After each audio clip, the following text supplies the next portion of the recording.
drinking in the AM's a sin. Old Cracker's just hanging with his old friend.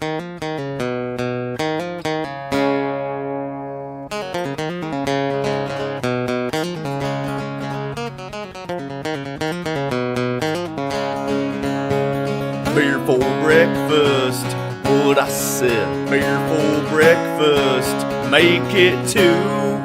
Pop that top, pop that top, pop that top again. Pop that top, pop that top, pop that top again.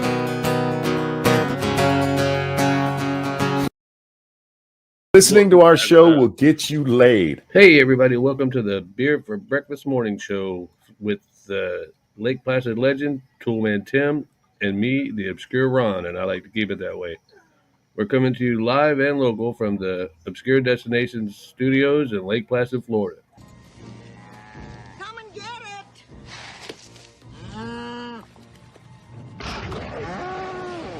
No, not that Lake Placid. Stick around, have fun, laugh while you can, and remember to like and subscribe and tell your friends about us. Beer for Breakfast Morning Show is brought to you by Ground Up Remodeling. Tim will take care of your needs from the ground up. Truly one of the best in Lake Placid, and we wouldn't let anyone else work on our handyman or home improvement needs. Call Tim today.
Somebody said something to us? No, nobody. We weren't talking. Oh, no. Hey, Leonard. Good morning. We're late, but we've already been talking for an hour. We just didn't realize that my dumbass, didn't put the microphone on, and We've been talking to ourselves. we've had a pretty good time. Yeah, Well, I'm sorry you all missed it, but happy it Thanksgiving was once pretty again. it was pretty good. We were going on a roll there for a few minutes. Oh, shit. Now we got to hit rewind.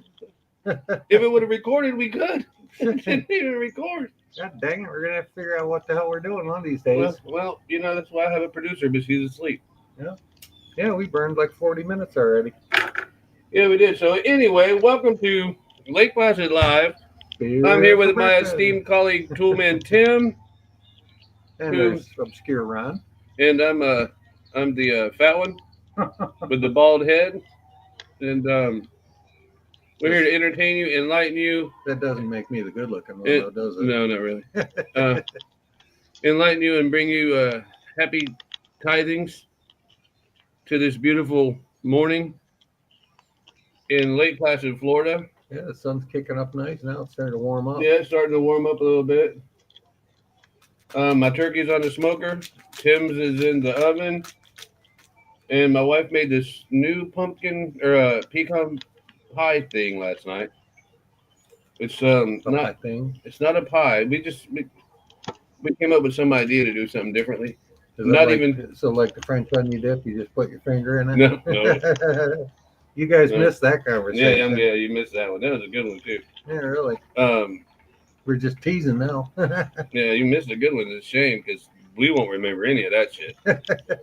It was good. We never remember the good stuff. You know, it's funny. After we do a show, I'll walk over to the house and tell my wife how many viewers we had or whatever.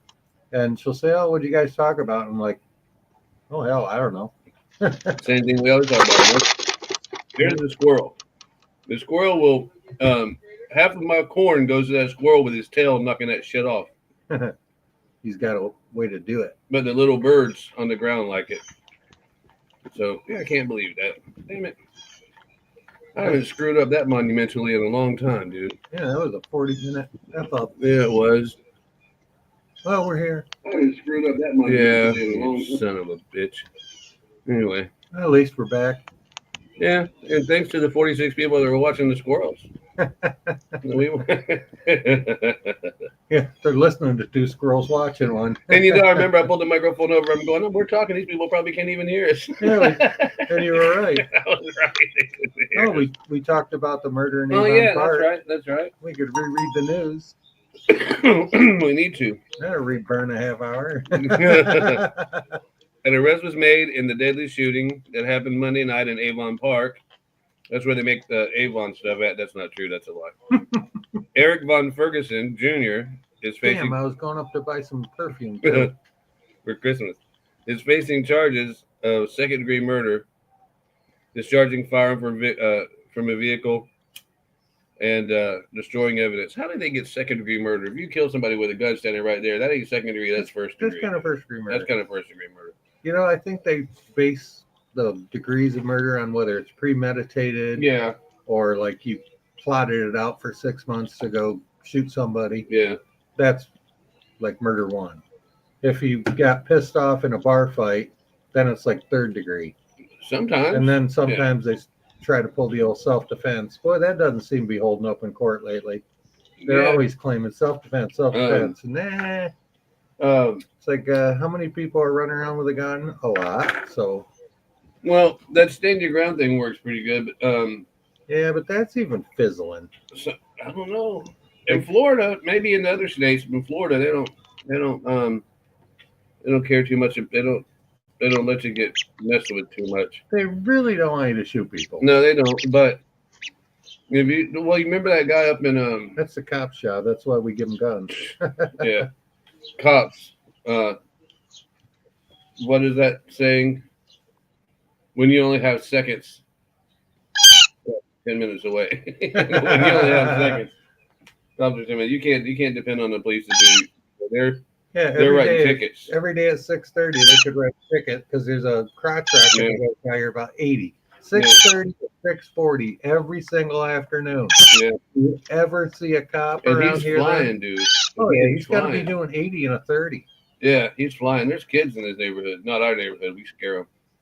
All the people in this neighborhood, nobody has kids. I think that they just look at. Actually, I think there's a couple of kids right at the very end Is of the there? street. In the I've very- seen them walk up the street for the school bus. In the fancy house.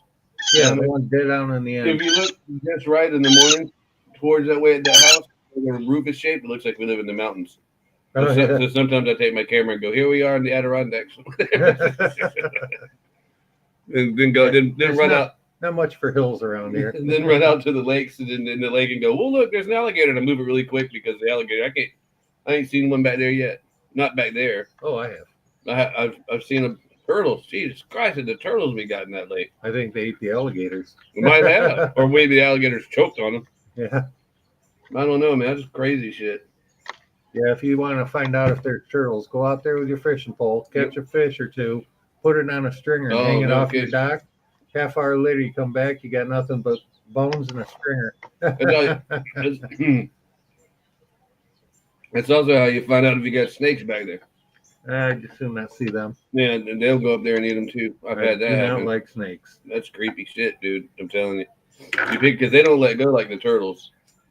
You pick them up, and that snake's still holding on. And he's looking at you, and you're looking at him, and I drop it. It's like who's getting who, right? Yeah, I don't even put fish on a stringer now. I clean them as soon as I catch them if I want to keep them.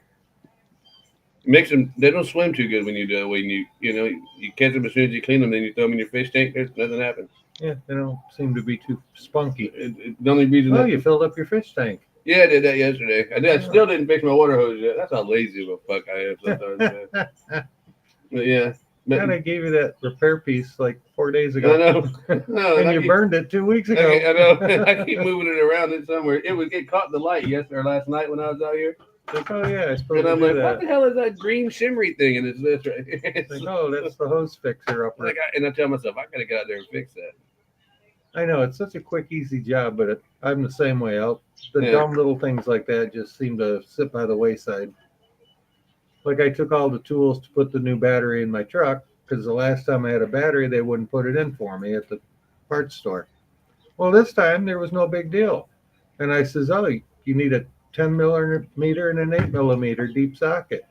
And the guy says, "You're right. How'd you know that?" I says, "Because I brought them right here because last time you wouldn't put the goddamn thing in for me."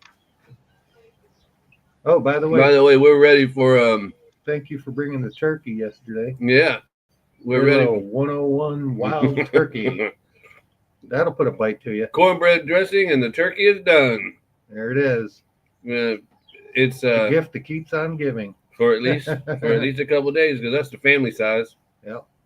And nothing says family size. Nothing says.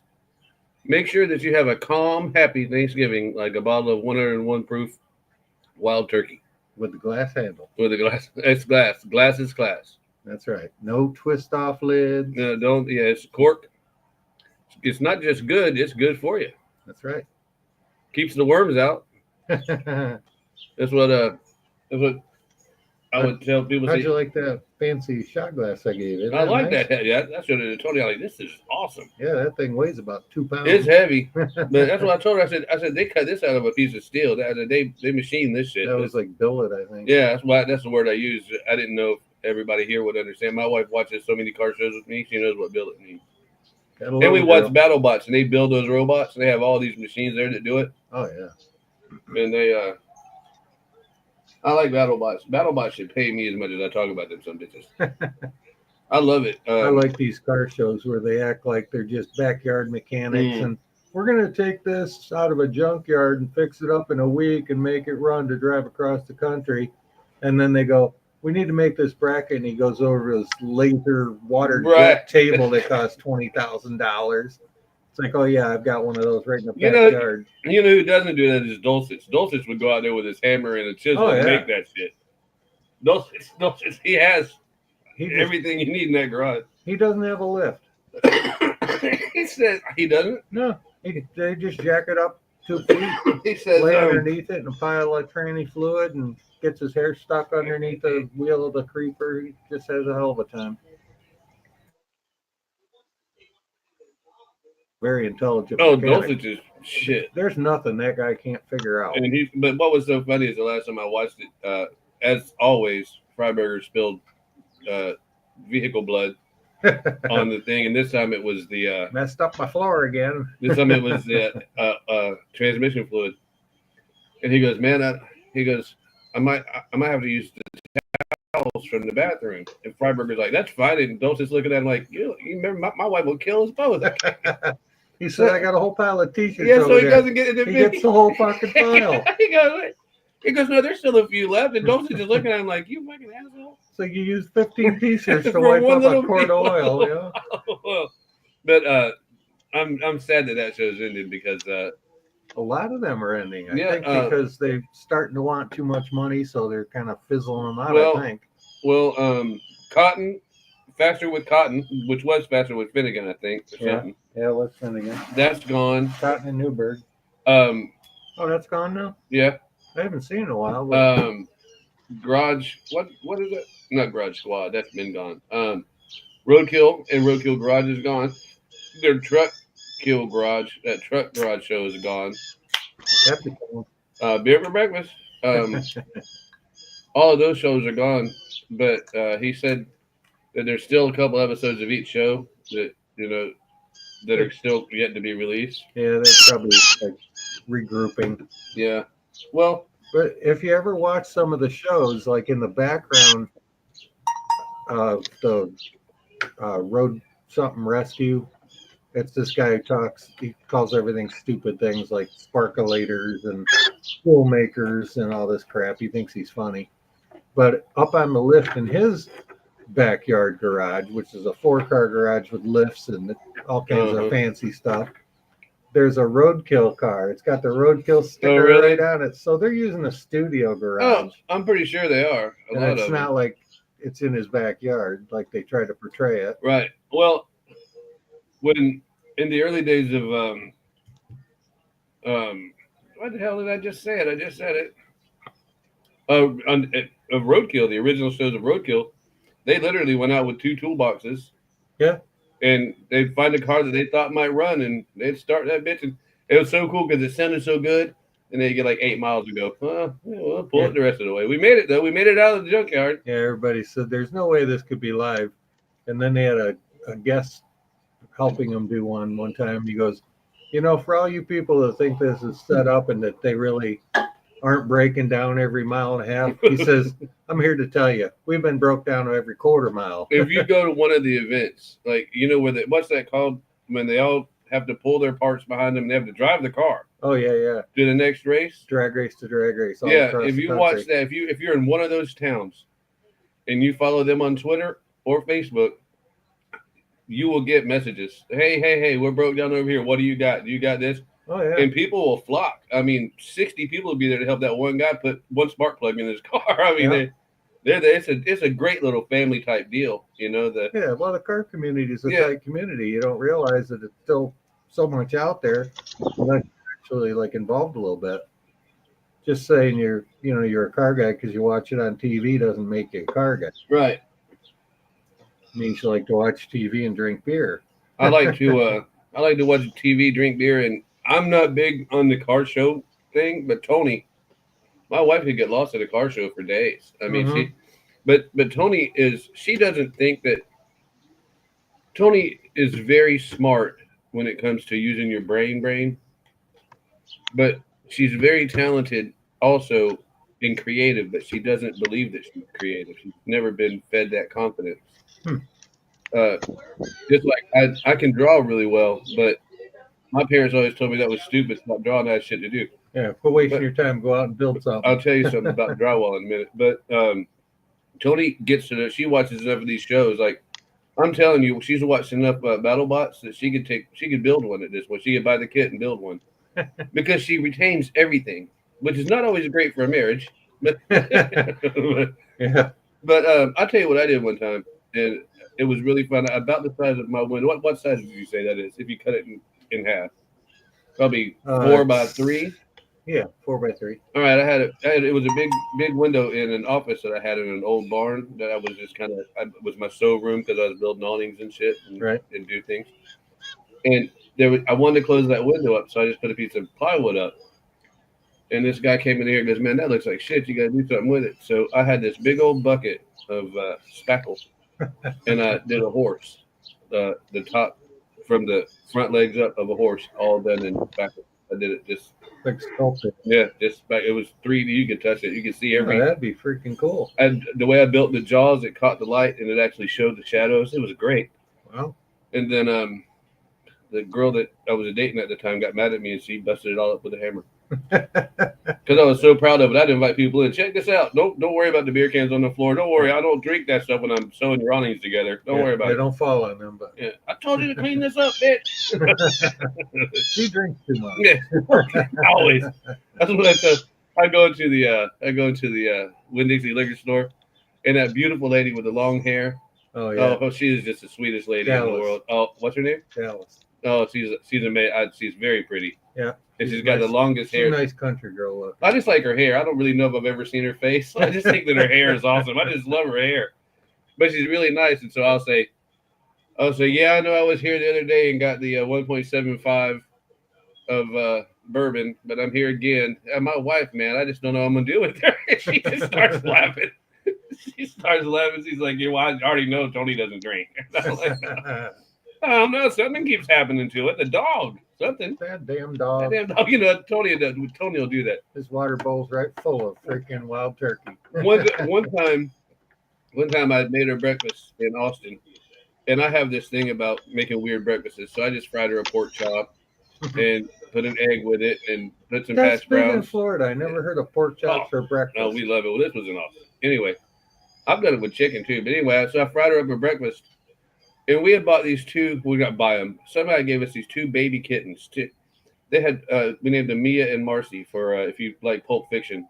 One was for Mia, and Marcy was Marcellus. For Marcellus Wallace and Mia, his wife. No, we didn't eat them. Oh, we're talking breakfast food. But no, but hold on. This is where this goes. This is what I know. We didn't eat that one yet. Chinese food. But her tail kinked over, and then the other one's his was like a spiral. Marcy's was like it literally looked like those lollipops you used to get as a kid. They were all colorful. Yeah, it's what it looked like. They were fun cats, but they hated people, including me and including Toni. But they were cute and fun, and they were. Well, anyway, I call her at work and I say, "Did you not like the breakfast?" And she's like, "No, it was great." I said, "Okay, but the pork chop's on the floor. What's up?" She goes, "Only at half of it." I said, "It's on the floor." She's like, "I didn't throw it on the floor, dumbass." And I'm like, "What the hell?"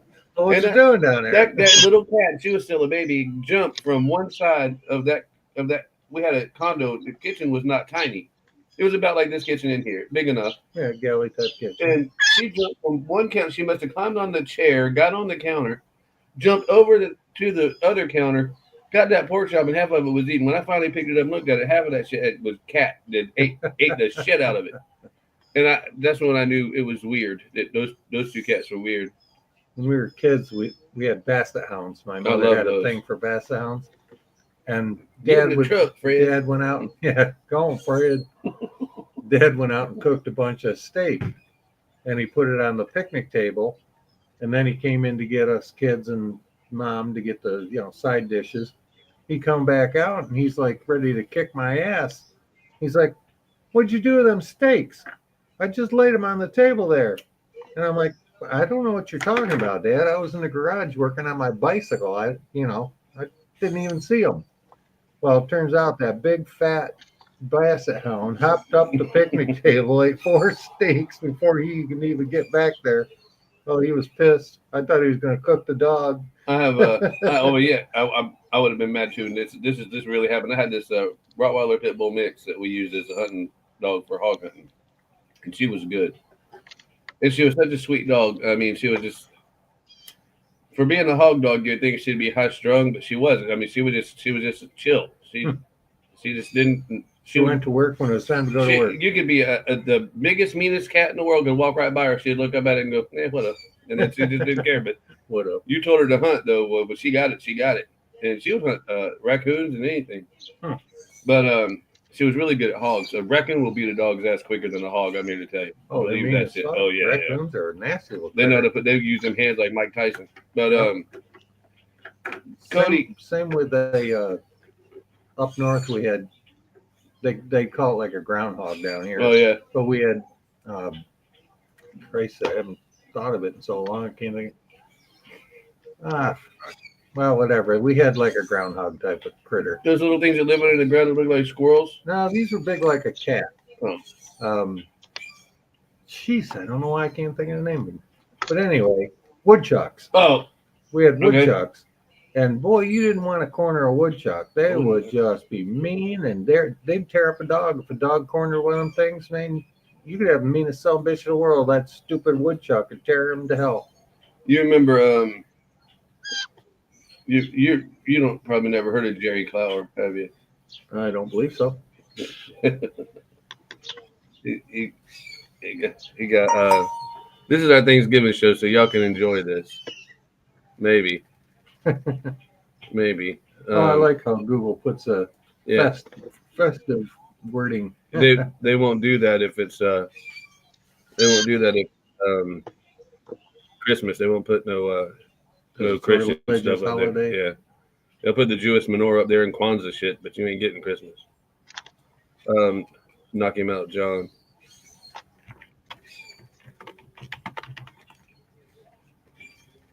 All right, y'all can just listen to this. If you can't hear it, then sorry. Most everybody in this great country has heard my story about the coon hunt. I want to review it with you just for a moment and get you up to date if by chance you hadn't heard it. Because this whole nation is worried about John Eubanks, what's up in that tree. They are worried about him, and John squalling and bellowing and asking for some help. And I left him up in that tree when I told my last story. And I said, Mr. Barron, that thing's eating John up. What in the world are we going to do? And I commenced to squalling. John was a first cousin of mine. And I wiped them tears. I squalling, and I said, Mr. Barron, let's do something. That thing's eating John up. 4 of the dogs had done got scared and left and went to the house. Mr. Barron said, boys, we have got to do something. I don't know nothing to do except see can we make enough of racket. Here on the ground, we get that thing's attention and maybe it'll turn John loose and jump out of that tree. He said, you boys quit them dogs' ears, make them howl. Scream hysterical. Jerry, you get a hold of that muscadine vine over there and commence to snatching it and screaming to the top of your voice. I'll holler loud as I can and shoot this pistol 6 times. And maybe that thing will turn John loose. Folks, that thing not only jumped out of that tree, but it whooped every dog on the ground. Tore both breeches legs out of Mr. Barron's overalls and run off. We ain't never hunted in that neck of them woods ever again. Come on down, John. That thing's gone. Come on down, John. That thing's gone. John started easing down that tree. That old sweet gum rosin was getting in them places where that thing had clawed him. That bark on that sweet gum tree was stinging him, and he was swallowing. And just as John's foot hit the ground, my brother Sonny mocked that thing. John went right back to the top, all the way to the top. We're just joking, John. We're just joking. Come on down.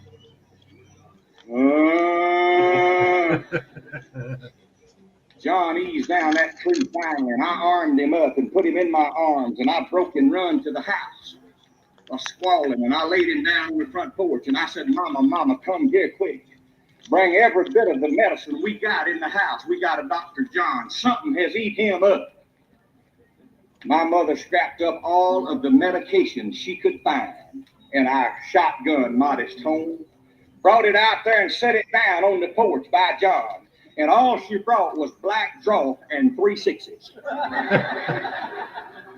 I said, Mama, John don't need to swallow nothing. We need to gob something on him. We finally loaded John up in a pickup truck and took him over to Liberty, Mississippi, and the late Dr. Quinn sewed John up, and John lived to hunt again. You know, I've always enjoyed this guy. He's made me laugh so much in my youth. I like his accent. Yeah, he's made Southern me boy. He's made me laugh. Oh yeah, he's made me laugh so much in my youth that that didn't know. There's one when actually he's up in the tree. He says, they're screaming, knock him out, John. And finally he screams, he says, shoot up here. He goes, we can't shoot up there, John. We might get you. He goes, shoot up here anyway. One of us got to have some relief. He's just a funny old country. He's been dead for years, but he was always so funny. Jerry Power just made me laugh. If anyone here is over the age of 50 and lives in the South, they've heard of him. But he was good. He said he was doing a tour, and he told somebody that he was going to do a show in Yosemite.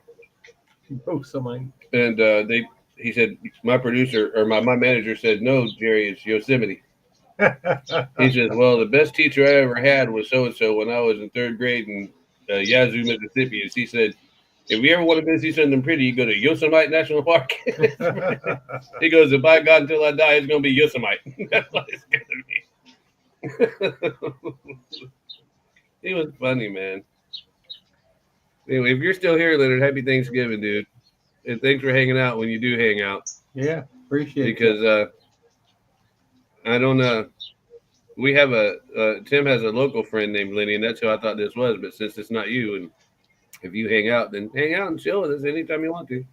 Yeah. And if you're local, come by, bring your own beer. Oh yeah, bring us some. Yeah. But yeah, it's Thanksgiving. I think I may have screwed up. Uh-oh. From what I understand, Winn-Dixie is closed today, Yeah. and my beer supply may be dangerously close. Tony told me Family Dollar is open. Plus And, the price half is nice, but it's available yeah, is it expensive there? a little bit. But hey, when in need. I'll give you $10. You bring me back a 4-pack. I'm not kidding. Yeah, you like them big tall boys. I do. I like them, man. 4 of them get me going just fine. I'm not the professional that you are. Then again, I'm the one that stood up here and bought fucking 101 wild turkey for the festivities today. Yeah, and you're the one that came up with the name Beer for Breakfast. I know. That's because my friend wrote the song. Oh, that's true. And I think it's a great song. It's a strange song. It is. It's a great song. He's got a little twang in him there somewhere. A little. A little. A little. Is he a nice guy? Oh, absolutely. Like I get along with him? You Oh, absolutely. Oh, you get along with him a little too well. Yeah. Oh, yeah. You. Does he like beer for breakfast? Oh, yeah. And that picture that I drew of him on the shirt in his airboat, I Yeah. showed you that picture. You don't remember because you don't remember shit. I remember that. He's got moonshine with him everywhere he goes. Oh, God love him. He knows personally all the Hank Williams Jr. the third. I don't like him. Hank Williams' his son that sings that weird country music. Yeah. He knows all of those. Brantley Gilbert. He knows all of those guys. Oh, no kidding. Yeah, he's good. Sean's good. I'll be damned. That's why he started doing heavy metal. Knew all them country boys says that. You gotta go break the mold.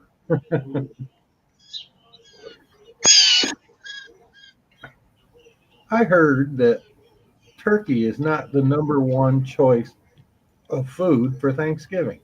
Now, who in the hell would come up with that stupid survey? Everybody thinks Thanksgiving, turkey. And some people like ham and turkey. I mean, my mother used to make both. But, I mean, geez, who the hell doesn't like turkey? That's ridiculous. I'm not a big fan of it unless it's smoked. Well, you know, if you can smoke it, it's all good. If it's not, the hardest part smoking a turkey is getting it dried out enough to make cigarettes out of it. Yeah, they're a little tough to roll when they're moist. Yeah. A little tough lighting them, too. When there's not, I've seen some people get their turkey so dry, it probably lights better than a joint. Mm-hmm. I've seen that, sadly. It's like the one on one of them vacation movies. He goes to cut the turkey and it busts open and turns into a pile of dust. That's a Christmas one, isn't it? Yeah. That's where the old uncle with the toupee goes out and blows up half the street. Yeah, that was good, actually. Yeah, I like those stupid movies. I always call them guy movies. The Yeah. dumber they are, the more guys like them. Yeah, they are. We're out here, we're doing our German Breakfast Morning Show, and this is my turkey for a potentially criminal. What do you think about this one? It's about, what time is it, Tim? Yeah, it's 8:10. It's 8:10. So I'm going to be pulling this off in a little while. She's good. And... That's done already? No, it ain't done already. I said it's good. Oh. I mean, I could probably eat it. Every Breakfast Morning Show, we make the best turkey. I just made a video of it. Oh, cool. Grill stream do real well. So if we wanted to, we could. I could actually put the right thing on my grill and get something to put it. We could just sit out there on the back and just over up by the lake and do that. Do a show out there, just talking about beer and cooking food and cooking food on the lake. You were talking about Old Cracker. Old Cracker's who does our songs. Let's see. I don't know. Yeah, it's always going to take me to that. This is my favorite song by him, and it's not by far or by any means it's not his best. But this is Old Cracker's a tribute to his dog. A pothound is a very giant dog that has bears. Really? Yeah. And his was Johnny. Johnny was a pothound dog.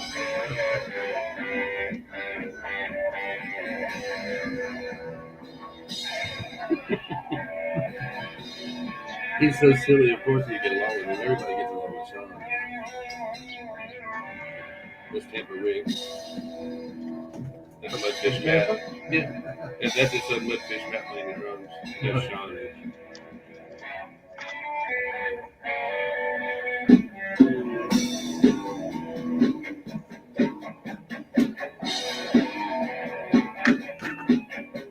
lining up, shaking the mic. Yeah, he's so. Toni was a fuckhound dog. Toni was a fuckhound dog. I couldn't keep on getting the box.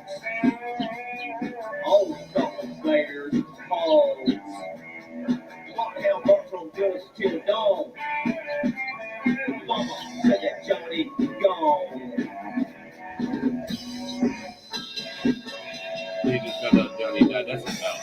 Come on, Johnny. Come on, get up in that truck, boy. Get up in that truck. Go In Walmart. Man, he was a manager for Walmart. Johnny was a fuckhound dog. Johnny was a fuckhound dog. And now he's the captain of the Black Pearl in St. Augustine. Seriously. I'm not bullshitting. You think I'm kidding? The Black Pearl was a ship in the movie. Yeah, but they have one in St. Augustine. Really? I've been there. He plays the captain. He dresses up, puts the eyeshadow on. He plays the captain of the Black Pearl. That's his. Walmart, I think, didn't let him do enough of his shows, and he's a performer. You know, he managed Walmart for so long. So a pest control company said, "We'll pay you just what they're paying you. You just make sure you get your job done. You can go do your acting job and your music stuff." Yeah, Sean's straight up, dude. He's weird. You ought to hear his rock music. He fits right in. He fits right in with everybody. I've never seen anybody that ever talked to him and think he was a great guy. Oh, you know where Black is at, right? Kind of. Most people don't know where Black is at. But you know what? Come on now, don't do that to me. I'll tell you where the hell Black is at. Blacka is right here, baby. Enjoy the styling. It's Thanksgiving. We're not very structured today. We're just having a good time. And we hope you are too. And if you're not, well, you know. Well, we'll see you tomorrow then. Yeah, we'll be back to our normal antics on maybe tomorrow or maybe Monday. It's hard to tell with us.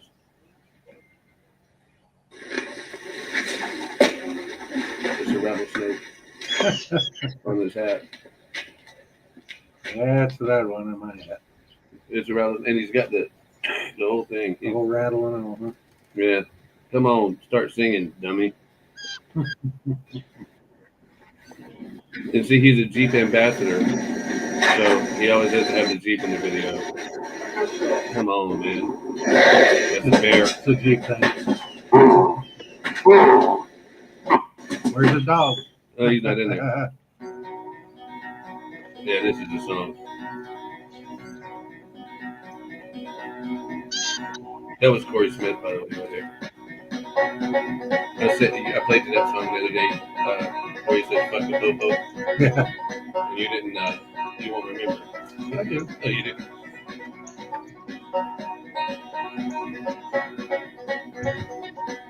Only killed half my brain cells. The other half still work.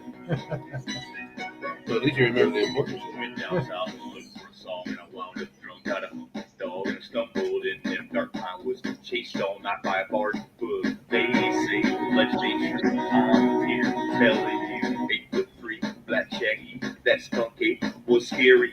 Where in the hell is Palaka? Where in the hell is Palaka? Where in the hell is Palaka? Where in the hell is Palaka? Blacka, where crazy shit happens and no one talks about it, and it's a lot of fun, and Nobody knows where the hell it is. nobody knows where the hell it is. It's where Billy Graham, I think, was born. Oh, no. Oh no, I think so, because all of the building, he's got some what? Mike? Oh, he's got some big ties to Blacka, because when you drive down, they have murals. It's a Florida thing. Every town, small towns, got murals on every wall. I mean, Oh, yeah. but there's big murals of him on the side of the building, Billy Graham, and it's big. Yeah, he's big up there. And Toni's a big fan of Toni. I don't know. God bless her. I don't know how she ended up with me, because Toni reads the Bible every morning. No, it's straight up, man. Toni reads the Bible every morning. All this stuff, and she has to wake up and see me. From the Bible And to the devil. And I say, pray for me, honey. She goes, I pray for you every day, baby. I pray for you every day. Hoping you make it through that next bottle. Yeah. I'm telling you, man. When I was younger, I could throw down one of these bottles in a day. When I was younger, Well, when we were all younger, we do a lot of things. well, but also I spilled half of them. You know? But that's why I gave you that heavy glass. Yeah. When you set it down, it sets down. It can't tip over. It's so fucking heavy. You would have to have a truck to pick it back up if it did fall over. Right? Got to have a crane to get it out of the kitchen. I wish I knew somebody locally that did engraving. I wish I knew somebody locally in Lake Placid that did engraving, so we could promote their business. And I'd like to get that engraved on who gave it to me and where I got it and when I got it. I do that. I put beer for breakfast on it. Yeah, I could do that. So could you imagine Could you imagine how drunk you'd get drinking beer out of shot glasses? How fast it would go. I've talked to people that said try drinking a beer out of a straw. It goes quick. It hits you quicker. Yeah, you get because I don't think you get as much oxygen. You don't get right. And my dad and my uncle used to have beer races with a saucer and a spoon, and they would fill and they would drink it out. And before the second beer was gone, neither one of them could walk. I don't know if they're getting so much oxygen. I don't know, but they're racing to get these two beers down. And by the end of those two beers, neither one of them could walk. And well, there's a beer game to try. There's also a game called Spoons that I learned how to play in Puerto Rico. I'll explain it when I get back from getting ice.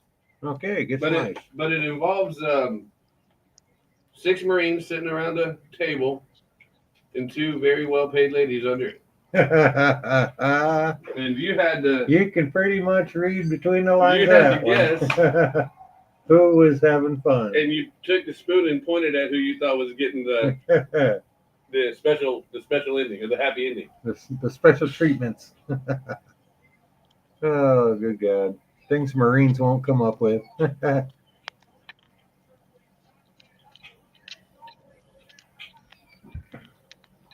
I can't believe we were on the air for 20, 30 minutes and didn't have the volume on.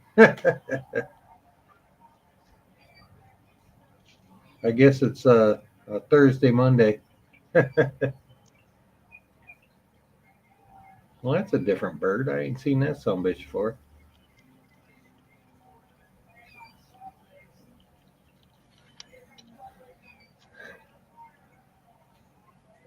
Well, I think it's probably about time to check on my bird, so we might have to come to a conclusion here soon. Time to check on my bird, and I got a tray of stuffing in the bottom. It'll cook a lot quicker.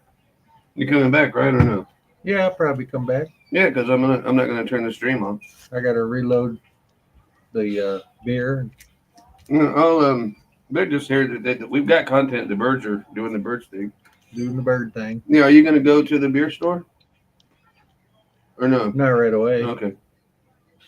Because if you were gonna go, I was gonna toss you my tin. Because I don't know. I don't really need any. I mean, it's not like I've got 3 different kinds of bourbon, vodka. I think I'm all right. Yeah, you probably make it. I bet you if you poured them all together, it'd make one hell of a drink. Dude. That'd be one of those bourbon Manhattans. I guess. They got like 5 different boozes in one of them things. That's why I like Long Island iced teas. Yeah, that's one. It's five white liquors. Yep. But I don't like white liquor. I had this little mechanic dude that I worked with years ago, and we were talking about drinking, and he was just about 5 foot tall, and he got some poisoned off of some kind of drug and made all his hair fall out. I mean, he had no eyelashes, no eyebrows. He got some kind of crazy poisoning off this crazy drug he did, and we called him Hemorrhoid because he's a pain in the ass. And he goes, I can outdrink you any day of the week. And I says, all right, let's go to lunch tomorrow and prove it. He says, but I get to pick the drinks. And I'm like, okay, whatever you want. I'll drink anything. We went and drank freaking Long Island iced teas. We had about 5 or 6 apiece in our half-hour lunch break. We weren't worth a shit the rest of the day. I don't imagine how anybody could be. That's why I drink the drinks I drink. It's because I like the Long Island iced tea so much, but I don't like to get so drunk. You know, I just like to. So I just put lemon and sugar in my tea, Just a little happy buzz. and then pour a little bit of hooch in there. And it's the problem is if I don't eat when I do that, it don't matter. I gotta eat. Right. I gotta remember to eat. That's one of my biggest drawbacks is when I start drinking, I forget to eat. Yeah, my wife tells me I need to eat at least more than no times a day. Yeah. But you know, There's days I've gone like 2 days, and somebody will say, "Oh, what'd you have for dinner last night?" And I'm like, I don't think I had dinner. yeah, Like a couple of days will go by and I won't even eat nothing. we would be working on the airboat, and we would literally go 2 or 3 days without eating. I mean, we might grab a bag of Funyuns or something along the way. Yeah. But Oh, we would go days without eating. But we'd be out there working on those airboats, and without real food, yeah. just and you're busy. You know, your mind's going. Yeah, you ain't got time to sit down and have a sandwich. Right. And when you get a little bit hungry, someone's got a cooler of beer back there because you're with an airboat group. Right. Somebody's got beer. And It's like fishing. What's it for? Beer drinking. that's right. It's like painters. I don't know a painter that's not a drunk. Drywall guys too. Yeah. And I know some.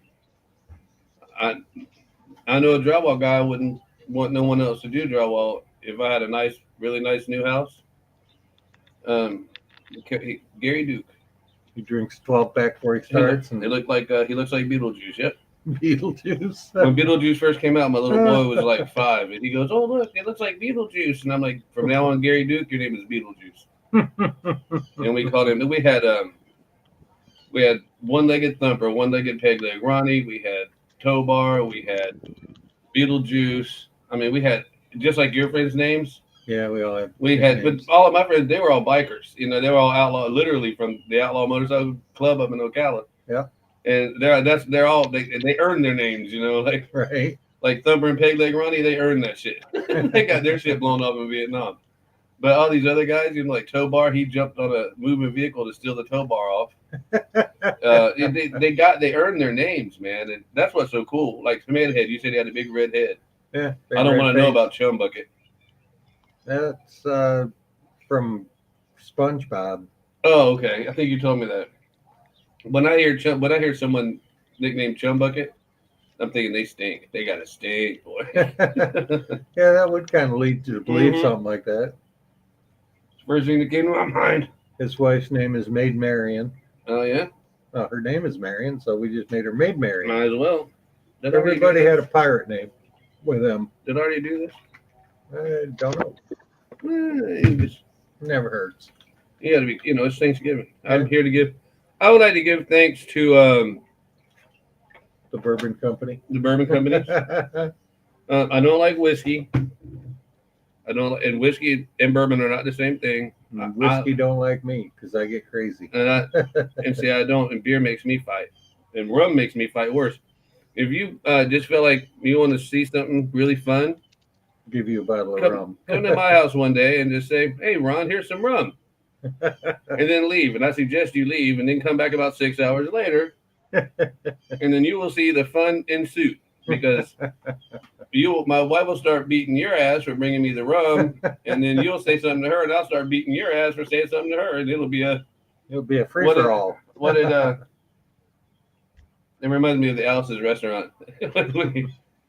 Oh, I got that. Hey, you know what? This is Thanksgiving. I'm gonna take the copyright strike, and I'm gonna play our song while Tim goes and changes his turkey and puts a diaper on his dressing. Where do I have it saved at? Right here. I think. Holy shit, that's not it. Maybe this might not be it, so don't get mad at me if it's not. No, I don't think that's it. There ain't no telling. Oh, this is just as good. We'll play this first.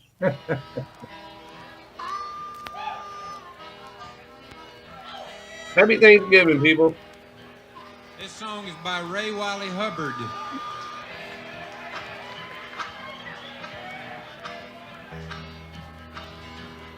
He was born in Oklahoma.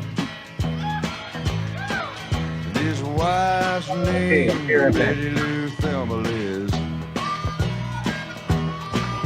He's not responsible for what he's doing, 'cause his mother made him what he is. And it's up against the wall, redneck mother. Mother who has raised the son so well.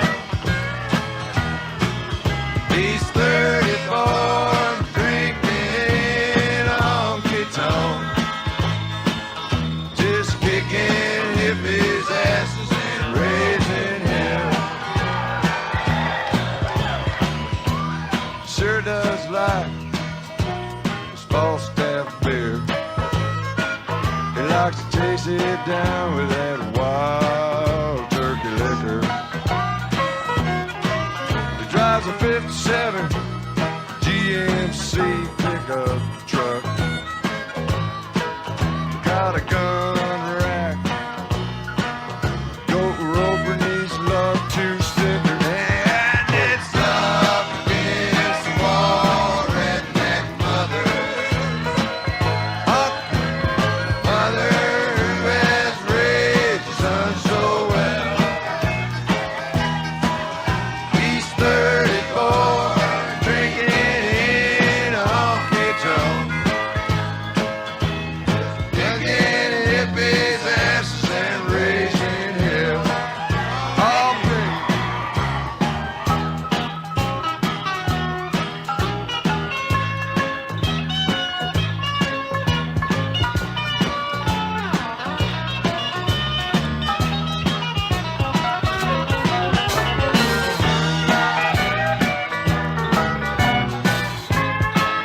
I'll play for mama.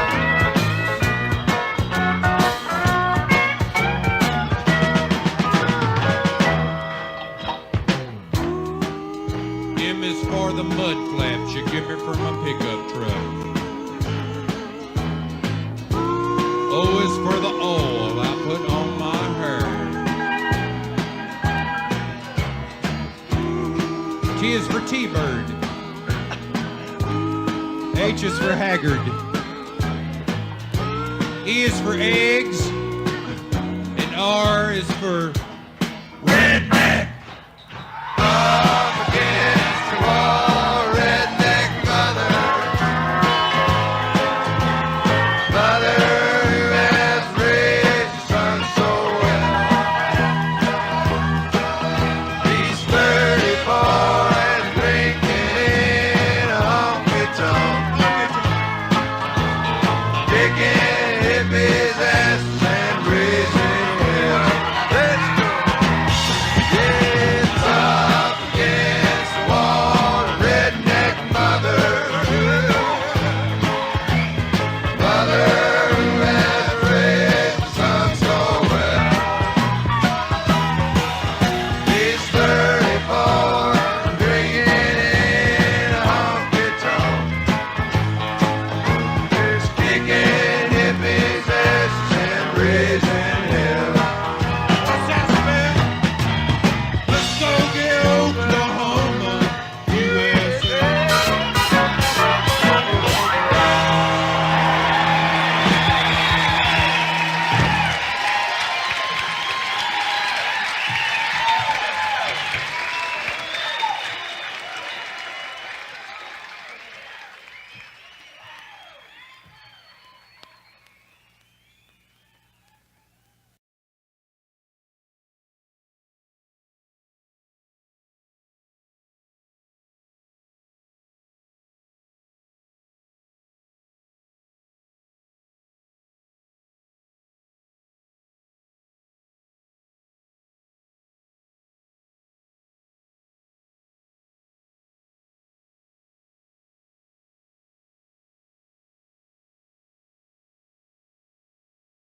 This song is called Alice's Restaurant. It's about Alice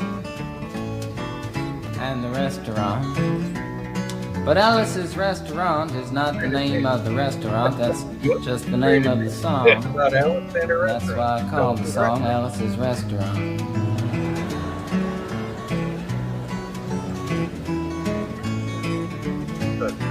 You can get anything you want at Alice's Restaurant. You can get anything you want at Alice's Restaurant.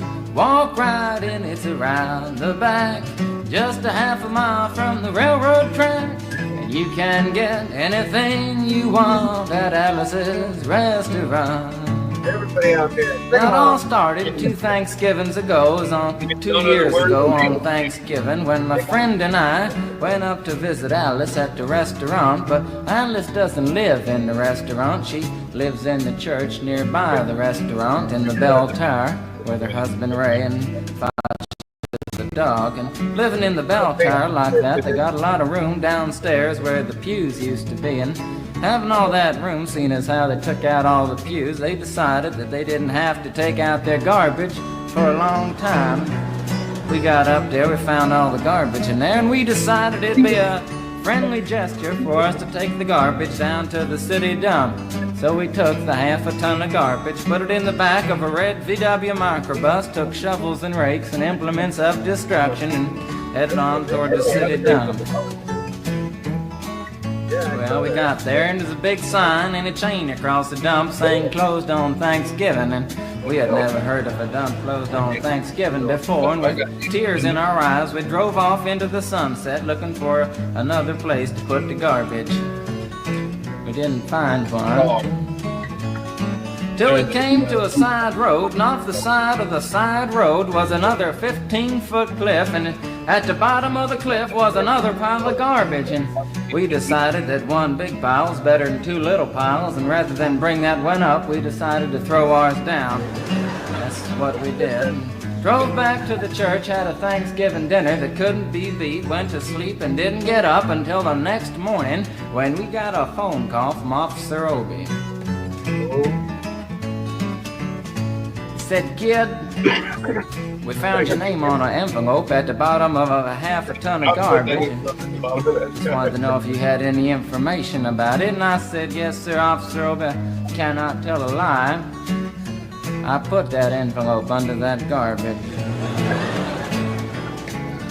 After speaking to Obie for about 45 minutes on the telephone, we finally arrived at the truth of the matter and said that we had to go down and pick up the garbage, and also had to go down and speak to him at the police officer station. So we got in the red VW microbus with the shovels and rakes and implements of destruction, headed on toward the police officer station. Now, friends, there was only 1 or 2 things that Obie could have done at the police station, and the first was that he could have given us a medal for being so brave and honest on the telephone, which wasn't very likely, and we didn't expect it. Another thing was that he could have bawled us out and told us never to be seen driving garbage around the vicinity again, which is what we expected. But when we got to the police officer station, there was a third possibility that we hadn't even counted upon, and we was both immediately arrested, handcuffed. And I said, "Obie, I don't think I can pick up the garbage with these handcuffs on."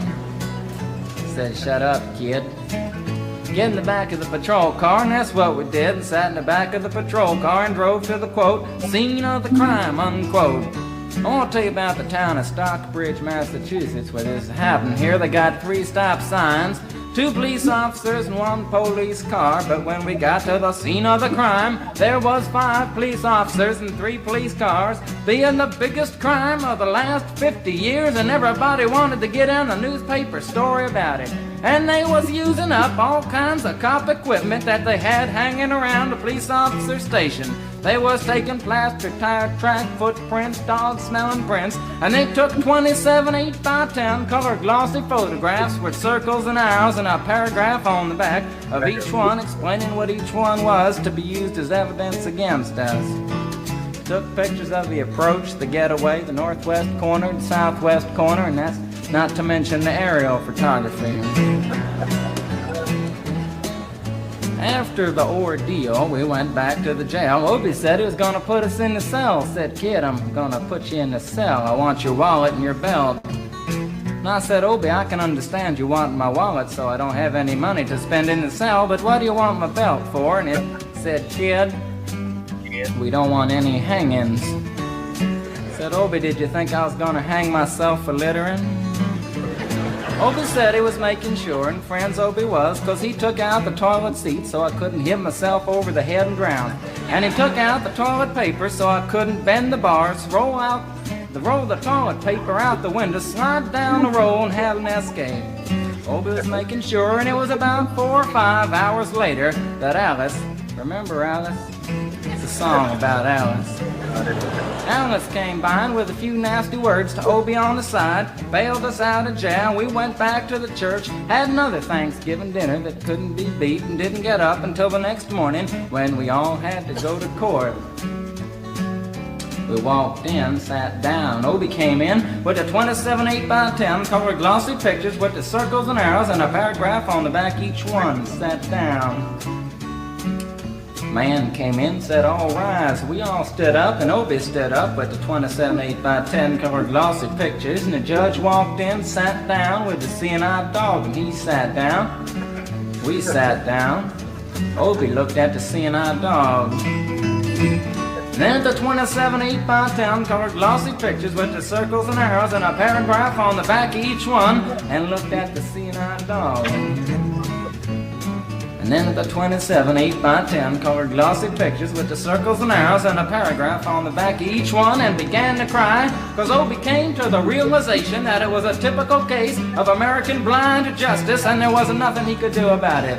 And the judge wasn't going to look at the 27 8x10 colored glossy pictures with the circles and arrows and a paragraph on the back of each one, explaining what each one was to be used as evidence against us. And we was fined $50 and had to pick up the garbage in the snow, but that's not what I came to tell you about. Came to talk about the draft. Got a building down New York City. It's called Whitehall Street, where you walk in and you get injected, inspected, detected, infected, neglected, and selected. I went down to get my physical examination one day, and I walked in, I sat down, got good and drunk the night before, so I looked and felt my best when I went in that morning. 'Cause I wanted to look like the all-American kid from New York City. Man, I wanted to feel like I wanted to be the all-American kid from New York. And I walked in, sat down, I was hung down, brung down, hung up, and all kinds of mean, nasty, ugly things. And I walked in, I sat down, they gave me a piece of paper, said, kid, see the psychiatrist, room 604. And I went up there, I said, shrink, I want to kill. And I want to kill. I want to see blood and gore and guts and veins in my teeth. Eat dead, burnt bodies. I mean, kill. And I started jumping up and down, yelling, kill. And it started jumping up and down with me, and we was both jumping up and down, yelling, kill. And the sergeant came over, pinned a medal on me, set me down the hall, said, you're our boy. Didn't feel too good about it. Proceeded on down the hall, getting more injections, inspections, detections, neglections, and all kinds of stuff that they was doing to me at the thing there. And I was there for 2 hours, 3 hours, 4 hours. I was there for a long time, going through all kinds of mean, nasty, ugly things, and I was just having a tough time there. And they was inspecting, injecting every single part of me, and they wasn't leaving no part untouched. Proceeded through, and when it finally came to see the very last man, I walked in, sat down after a whole big thing there, and I walked up and said, what do you want? He said, kid, we only got one question. Have you ever been arrested? And I proceeded to tell him the story of Alice's Restaurant Massacre with full orchestration and 5-part harmony and stuff like that, and then all the phenomena stopped me right there and said, kid, did you ever go to court? I proceeded to tell him the story of the 27 8x10 colored glossy pictures with the circles and arrows and a paragraph on the back of each one. It stopped me right there and said, "Kid, I want you to go over and sit down on that bench that says Group W. Now, kid." Group W.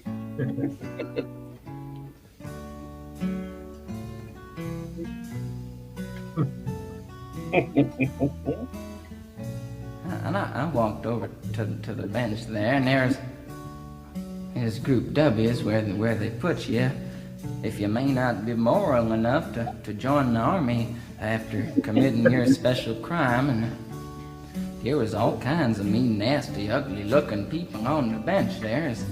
Daddy rapers. Mother rapers. Father stabbers.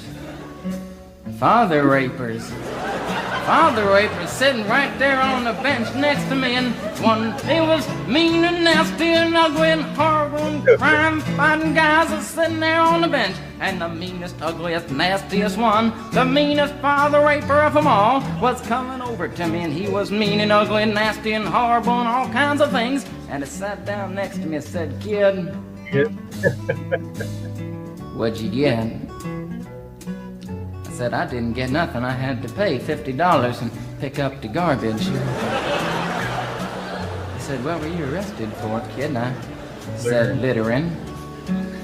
And they all moved away from me on the bench there to carry eyeball and all kinds of mean, nasty things, till I said, "And creating a nuisance," and they all came back, shook my hand, and we had a great time on the bench talking about crime, mother stabbing, father raping, all kinds of groovy things that we was talking about on the bench. And everything was fine. We were smoking cigarettes and all kinds of things until the sergeant came over, had some paper in his hand, held it up and said, "Kids, this piece of paper's got 47 words, 37 sentences, 58 words. We want to know details of the crime, time, the crime, and that kind of thing. Got to say about the crime, want to know the rest of the officer's name, and that kind of thing. You got to say in the talk for 45 minutes, and nobody understood a word that he said. But we had fun filling out the forms and playing with the pencils on the bench there. And I filled out the massacre with the 4-part harmony and wrote it down there just like it was, and everything was fine. And I put down a pencil and I turned over the piece of paper, and there on the other side, in the middle of the other side, away from everything else on the other side, in parentheses, capital letters, quotated, read the following words: "Kid, have you rehabilitated yourself?" I went over to the sergeant and said, "Sergeant, you've got a lot of damn gall to ask me if I've rehabilitated myself. I'm sitting here on the bench. I'm sitting here on the Group W bench. W. Because you want to know if I'm moral enough to join the army, burn women, kids, houses, and villages after being a litter bug." He looked at me and said, "Kid, you don't like your kind. And we're going to send your fingerprints off to Washington, and friends, somewhere in Washington, enshrined in some little folders, a study in black and white of my fingerprints. And the only reason I'm singing you the song now is because you may know somebody in a similar situation. Or you may be in a similar situation, and if you're in a situation like that, there's only one thing you can do, is walk into the shrink wherever you are. Just walk in and say, 'Shrink, you can get anything you want at Alice's restaurant,' and walk out. You know, if one person, just one person does it, they may think he's really sick and they won't take him. And if two people do it in harmony, they think they're both faggots and they won't take either of them. And if 3 people do it, 3, can you imagine 3 people walking in, singing a bar, Alice's restaurant, and walking out? They may think it's an organization. And can you imagine 50 people a day? I said 50 people a day walking in, singing a bar, Alice's restaurant, and walking out. And friends, they may think it's a movement. And that's what it is. The Alice's Restaurant Anti-Massacre movement. And all you gotta do to join is to sing it the next time it comes around on the guitar. With feeling. So we'll wait till it comes around on the guitar here.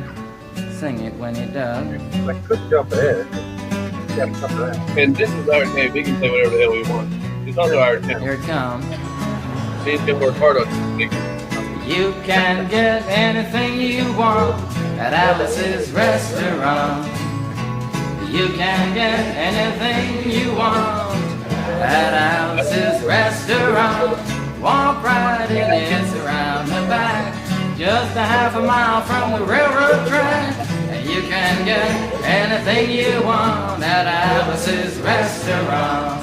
That's horrible. It's my favorite part is this is 7 On hours. and Warren stuff, you gotta sing loud. I've been singing the song now for 25 minutes. I could sing it for another 25 minutes. I'm not proud or tired. So we'll wait till it comes around again, and this time with 4-part harmony and feeling. We're just waiting for it to come around is what we're doing.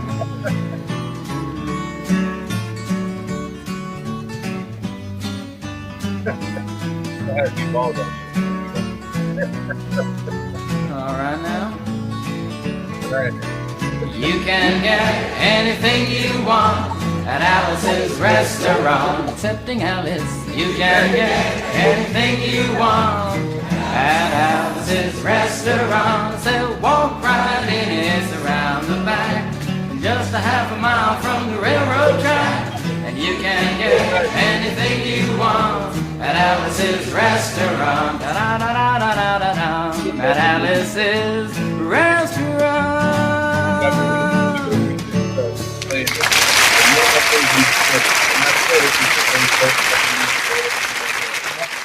And this is for when it's we'll be playing this one coming soon. Because if you know me at all, we play this pretty much all day. Coming soon to a theater. Coming soon.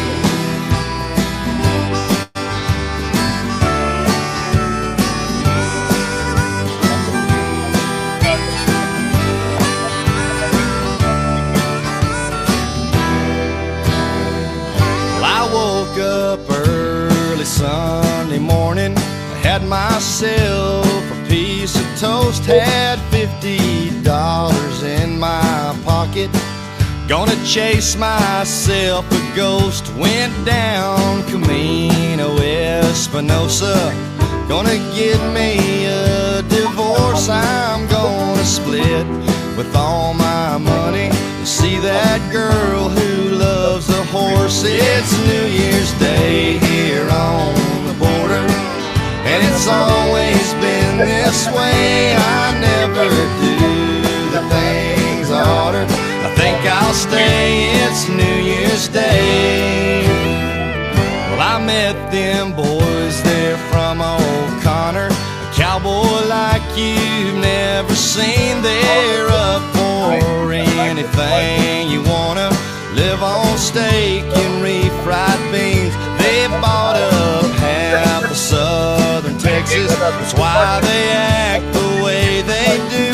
When them boys meet me in Laredo, they think they own Laredo too. It's New Year's Day here on the border, and it's always been this way. I never do the things I oughter.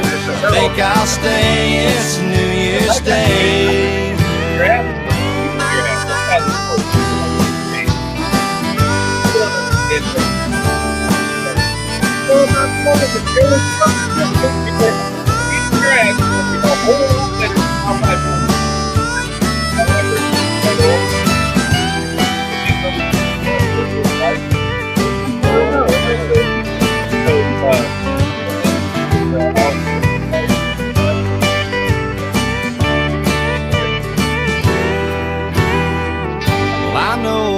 girl here in Laredo. Her name's Pussy Willow Rose. She got that ring around the collar, got that ring stuck through her nose. She works there at the Dallas Cowboys, but she's got no in between like all them other boys in dresses. They ain't every cowboy's dream. It's New Year's Day here on the border, and it's always been this way. I never do the things I oughta. Think I'll stay. It's New Year's Day. It's New Year's Day here on the border, and it's always been this way. I never do the things I oughta. Think I'll stay. It's New Year's Day. Look at. I'm like, know what you just said.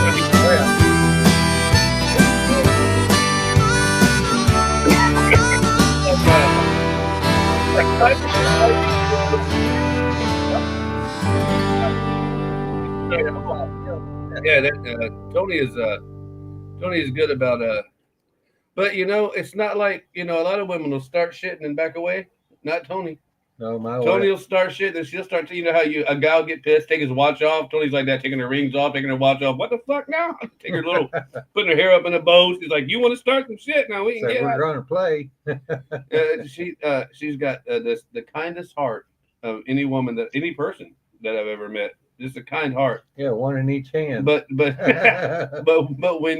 you cross her, you have met there's the devil. no coming back. I You mean, have met the devil. Yeah, there's no coming back. And she, you know, and they'll say, well, I'll forgive you and I'll still talk to you, but I don't know if I can ever trust you. Tony's like, I'll forgive you, but don't you ever come to my fucking house again. Don't call me. Don't do this shit. Disappear off the face I'll forgive of the you. earth. I'll forgive you because that's on me, but don't fucking ever come to my house again. Then I have to shoot you. Yeah. Or I'll have Ron shoot you. Toni doesn't.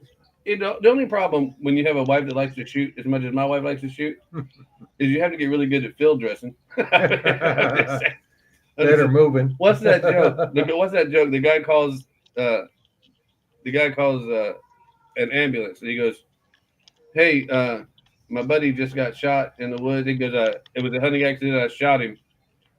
And they said, "Well, is he alive?" He goes, "I don't think so." And he goes, "Well, start doing CPR." And he goes, "CPR, what's that?" He goes, He goes, "Oh, I field dressed him already."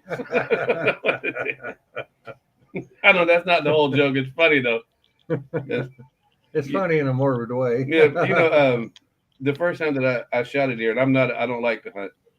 But I was little, and I grabbed them front legs and started dragging that deer through the woods. And my dad's just walking in front of me, looking back and laughing. And I'm like, "You gonna help me?" He goes, "How about you, stupid? Drag him by his back legs, and he don't hang on everything." I'm like, "Oh, that's so much easier." Then the horns in the head don't get locked into every tree. And you know, this is Florida, so they're basically just chihuahuas with antlers. You know what I mean? One year I went up hunting and I shot 3 deer by 10 o'clock. Is this the truck story?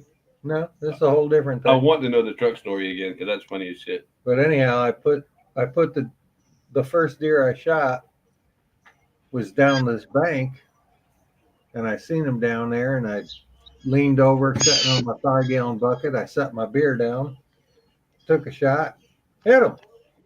I see him run up the creek bed, and the creek made a Time 90. out. When you say you took a shot, you mean a shot or you mean a? Okay. It's Thanksgiving and we're drinking wild turkey, so I mean a shot could be anything. I fired a bullet, and I hit it, and it ran up the creek bed, not to be confused with the crick. We don't say crick, and It's I don't, creek. and I didn't say pecan. I said pecan. It's up Critical Creek. That's the damn song. Anyhow, I didn't hear that song. the sumbitch runs around the corner, and I'm thinking it's dropped down in the bottom of this little gully. So I go trotting across. Is that like a ravine? Like a ravine. Yeah. Okay. Not to be confused with a Marvine. So Hi, Marvine. I go down looking for this damn deer, and I can't find it. So I start up the hill. I bet Marvine got a ravine. I step up the hill about 3 steps, and there stands this deer. So I shot that deer. Well, as I was going up to that one, because I saw it drop right where I hit it, I stepped over the other one that fell behind a log. So I had 2 within 10 minutes. Wow. The one was so damn small, it was like a Florida deer. I had literally carried it over my shoulder Felt while guilty. dragging the other one. I think I told you this on the show yesterday. I had a friend that was from New York, from up your way in real New York, not the city, the real part of New York and upstate. That's where I'm from. And my dad took him out there at a special place because he wanted to go hunting. And there was a big old deer. He had a nice rack on him. And my dad says, "There you go, son, shoot him." And that guy looked at my dad and said, "I can't." You could just look at his face. He was like, "I can't shoot that thing." He said, "It's a baby." And my dad's like, "No," I said, "He's probably 5 years old. Shoot it." He's like, "I can't shoot it." And he said, and I didn't understand it because I had never. My dad had hunted up north, but I had never hunted up north. But once you get above that Mason-Dixon line, deers change. Oh yeah. I mean, and then if you get over towards the Rockies and you get those mule deer, woo! Jesus, they're 400 pounders. You could eat a whole winter off of one of them bitches. Yeah, one deer feed a family of 12. No, I don't know. Well, they probably have that many because you got to all sleep together to get warm. And they said it was all in the south. Yeah. I don't know, man. It's okay to kiss your sister till somebody sees you. Well, it's and in some towns, you go over to Lake County, or not Lake County, Polk County. Yeah. Go to Bithlow. They have like Olympic sports. Whose cousin wife can run faster than the other cousin wife? Yeah, if you get divorced, everybody's a stepdad because you're all your related. sister again. Sorry, Grady Judd. We love you, man. Oh, he's great. Yeah, he's great. Great sheriff. I love that. Bithlow is, I think, actually in Orange County. I don't He know. actually went on the news and they said, "Why did you shoot this guy?" That's all the bullets we bought. 67 times. And he goes, "We ran out of bullets." And he did that right on TV. Right there, yeah. He goes, "That's all the bullets we brought." Yeah, that's it. I sent a guy back, but he got there too late. He was already deceased. Grady Judd says when they were doing all that rioting during the George Floyd thing, he said, goes, "Don't come here." He says, "If you come here, I just want you to know I have told all of my citizens and most to of them shoot have first. guns. Yeah, to shoot first, and we will not charge them." And that's yeah. He did make a comment too that most of our constituents have weapons. Yeah. If you want to come play, this is not the place to do it. This is not fucking Happy Land at McDonald's. You get shot here. You get your ass killed twice. Holy shit, it's 9 o'clock. Well, we wasted 45 minutes with no volume, so I guess we're about even. Ah, lordy, lordy. I'm going to have to make a beer run.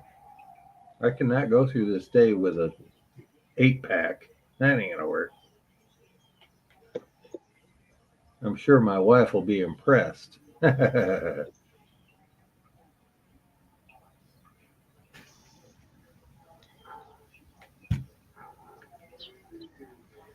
Ron, what's your bet? My wife's going to be impressed when I ask her to go get me beer? No, you can't hear me. It's too far away. It's in the kitchen getting more ice. We're the only people at 9 o'clock in the morning that go through 3 trays of ice and half a bottle of bourbon. Goes well with our coffee and tea.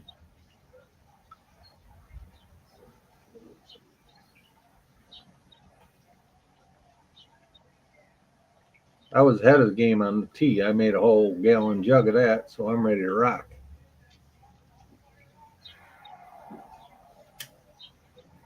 And he got that nice big bottle of bourbon.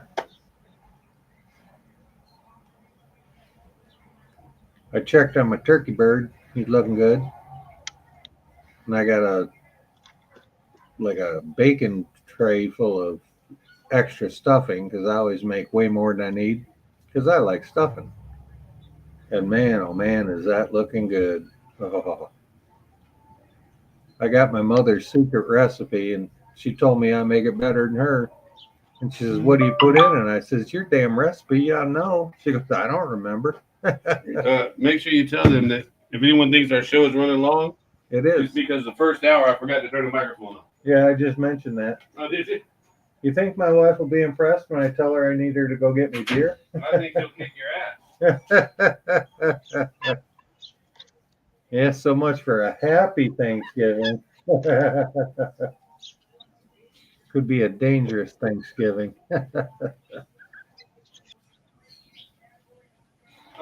Toni parked in front of the Chinese food place yesterday. Yeah. And I said, I'm nervous. I get kind of nervous because she parked right in front in the fire zone. Right there in front of that place. You know where it's in Publix? Yeah. She parked in the fire zone. And she said, why didn't you just move the car? I said, after I wrecked it last time? Yeah, I'm not allowed behind the I'm wheel. not driving that thing. I don't give a shit. The cops would come up here and get in the car. I'm like, I can't see. Here's my white cane. I can't see. I'm blind. Yeah, see the stick? I can't see. Not to mention, my wife already said that I ain't fixed the car yet. You can't even see the fucking damn dude. I know. I had to go look for it. But, you know, she's a beautiful woman with good eyes. Hey, buddy. Good morning, pal. Oh, our mascot. He got a fresh bath yesterday. Oh, he's looking I'm surprised good. he's talking to me. Yeah, I'm surprised he's actually coming over here talking to me. It's because it feels good, but he hates it getting it. But you almost have to drag him through. You had to hog tie his ass to get him into the shower. When you first moved here, you had him out front, and he's like, you're like, oh, he don't bite, but he don't like many people. He come right over and laid down at my And I feet. had to yell at him, like, get the fuck out. You're my dog. You remember that? I didn't even know you yet. And I'm like, you're my dog, dude. Come back over here. Come back He didn't over want to here. leave. No, he was fine. He was like, oh, this guy's a nice dog guy. He's a good dog. Let's see here. He's a good boy. Uh-oh. Nope, that's not it. We probably ought to about wrap this up. It's only been like No, I'm fine. 2.5 hours. I'm going to keep going for a while. Jethro, see, he always does this. Takes off when you need him. Yeah, every time I want to put him on camera, he takes off. He's camera shy. Yeah, you know, no, you can quit anytime you want to. I'm gonna run this shit as long as I feel like it. And As long as it stay around. I can watch this. They'll be here for another 20 hours. I can do all kinds of crazy shit. I'm like a computer genius. Except getting us started. Well, I didn't say I don't forget things. Like volume. I've been cooking that damn turkey since 11:30 last night. So your mind is on a lot of things. And I didn't have no booze until you got here. There's a lot of things on your plate. You gotta balance. Mm-hmm. Make your choices in life: booze or thinking. I prefer the. I gotta think. Part A. I'm married. Yeah. I mean, you're married too, but we have a different standard of married. Yeah, my wife don't like me. Oh yeah, I don't know. You had a great wife. I don't know. She's a good woman. I like her a lot. I think she's cool as hell. She's definitely fun.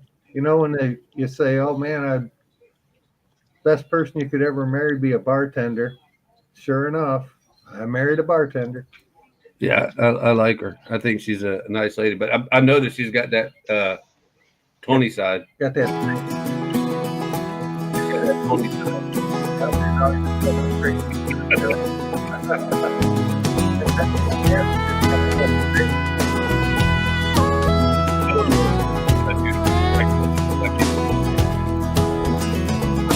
Drove from Albuquerque, Fort Smith, Arkansas, and all the way to New Orleans in time for Mardi Gras. You should have seen the craziness down there. What I really mean, I wish you were here. Happy Thanksgiving, everyone. Yeah, happy Thanksgiving. We were down on Beale Street, Memphis, Tennessee. The blues and booze and barbecues, and our name on the marquee. And you should have seen the crowd we drew in there. What I really mean, I wish you were here. Sitting you this postcard to tell you that I'm fine. And let you know wherever I go, you never leave my mind. No, I'm afraid to hurt you too, because you already got to do Broke down in Kentucky, in Richmond there was snow. We saw our friends in Charlotte, we played on the radio, and you should have seen us singing on the air. What I really mean, I wish you were here. No, you can drink over here.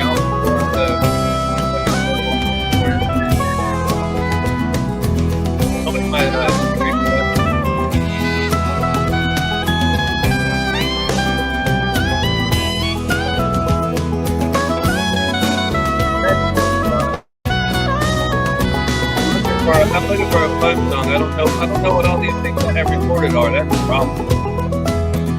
Recorded for our shows during the week, and yeah, this is just our fun show. We don't really. There's no structure. This isn't even really beer for breakfast. This is just me having a good time. Yeah.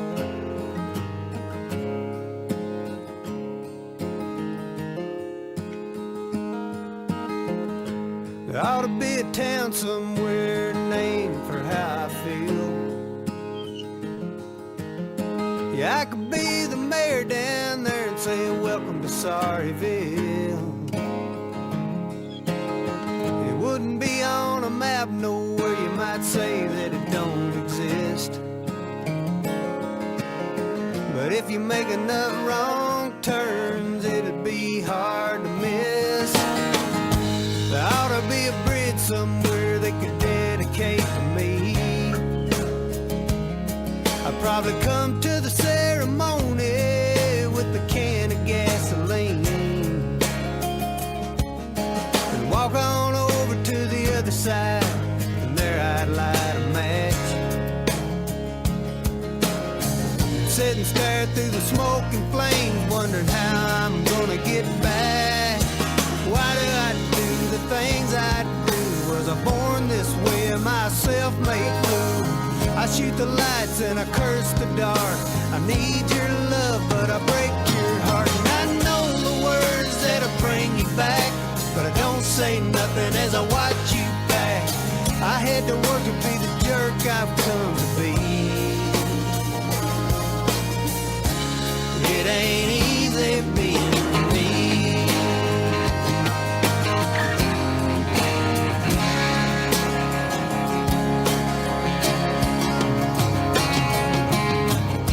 There ought to be a sideshow act for freaks like me. Yeah, I could be the star of the show with my name on a marquee. In a room with a big red button that says danger, do not touch. Twice a day I'd mash it down and you could watch me self-destruct.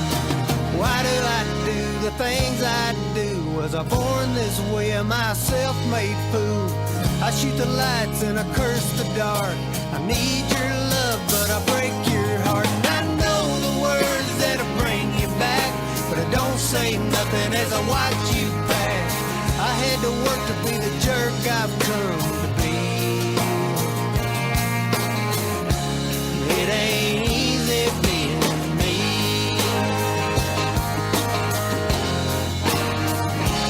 It ain't easy being me.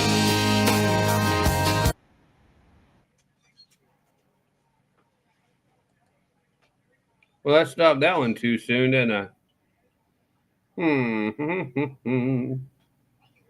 trying to find something worth listening to that's not me, because I'm kind of trying to get this turkey thing situated. I wonder how that turkey. Well, let me look. This is for potentially criminal if it ever loads. You know, it's weird. My all of my stuff is kind of crazy. But you know, since we're all here having fun, let's see what we got.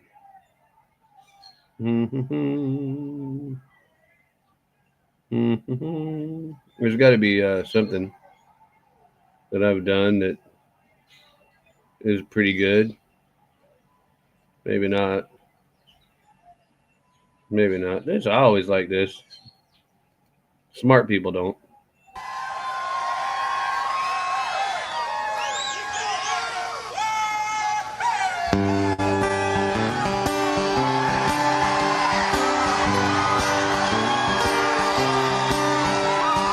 Mom got drunk and Dad got drunk at our Christmas party.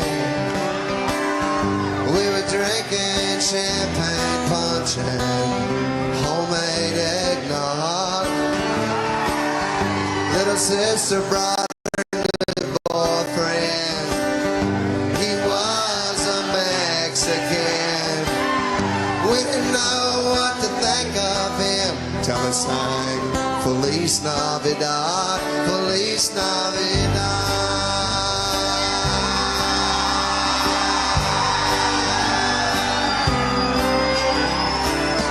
Brother Ken brought his kids with him, the three from his first wife Lynn, and the two identical twins from his second wife Marinelle.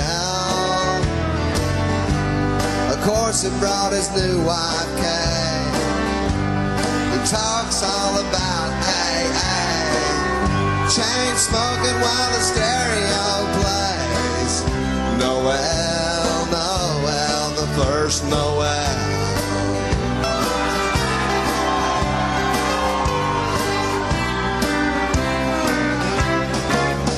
Caught the turkey, turned the ball game on. Mixed margaritas when the eggnog's gone. Send somebody to the quick pack store. We need some ice and an extension cord.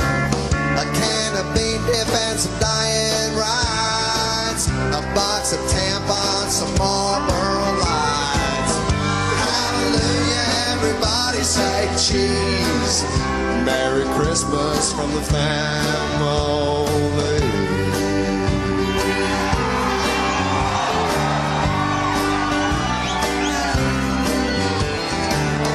Fran and Rita drove from Harlingen. I can't remember how I'm kin to them, but when they tried to plug their motorhome in, they blew our Christmas lights. Cousin David knew just what went wrong, so we all waited out on our front lawn. He threw a breaker and the lights came on, and we sang Silent Night, oh, Silent Night. Oh, holy night. Carved the turkey, turned the ball game on. Make Bloody Marys, cause we all want one. Send somebody to the stop and go. We need some celery and a can of fake snow. A bag of lemons and some diet Sprites. A box of tampons, some Salem Lights. Hallelujah, everybody say cheese. Merry Christmas from the family. Feliz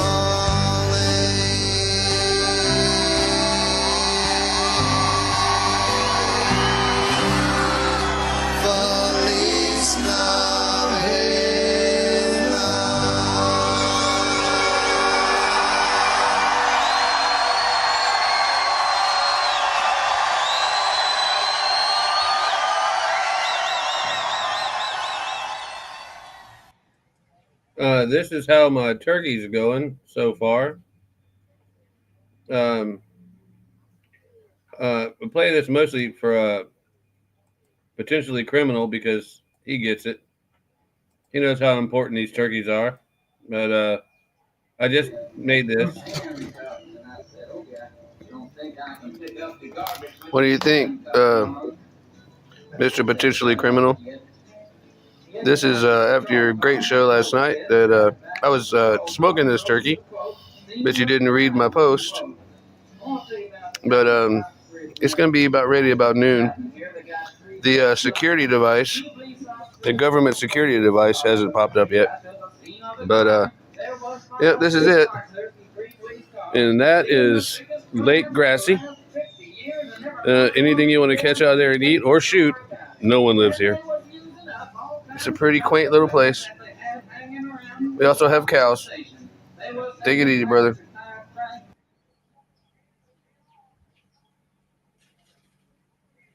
How was that for my ham doohickey? It wasn't too bad.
Trying to find something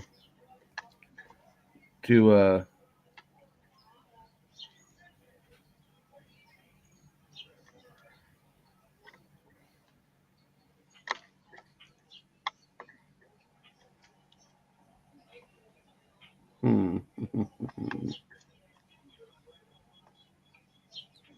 let's see if this is it.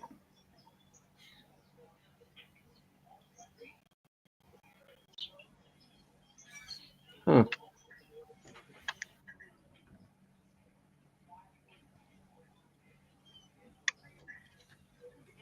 Oh, okay.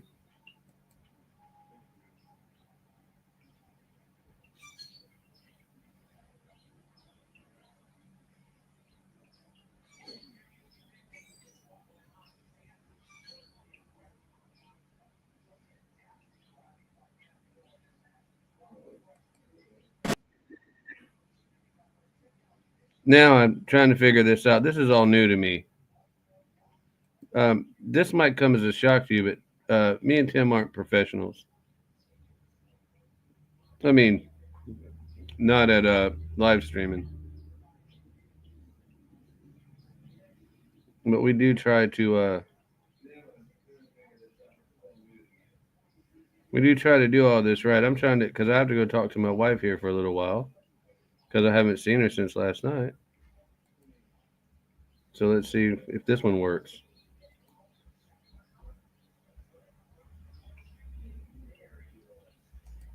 It's saying that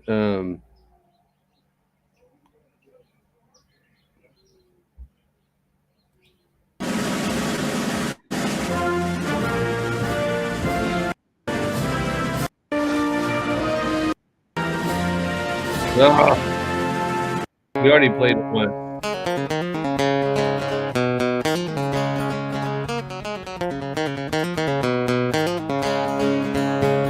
Beer for breakfast, what I said. Beer for breakfast, make it two.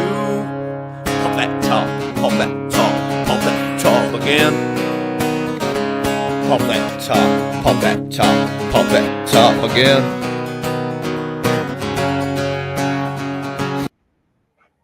Listening to our show will get you laid. Hey, everybody, welcome to the Beer for Breakfast Morning Show with the Lake Placid legend, Toolman Tim, and me, the obscure Ron, and I like to keep it that way.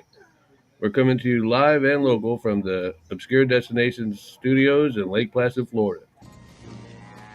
Come and get it.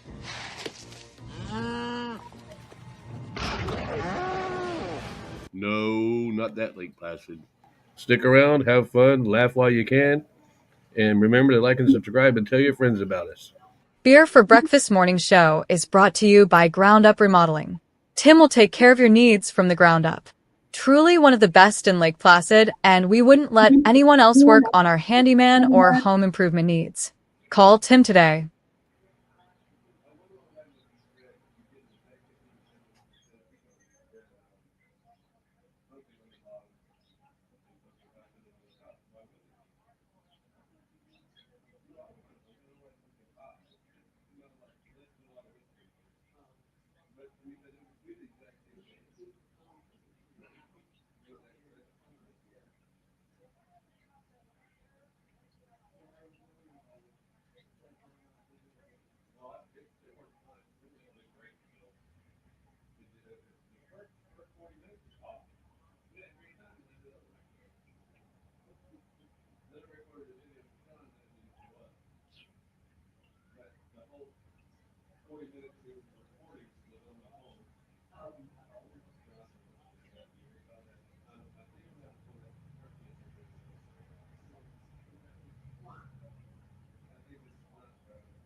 Stay.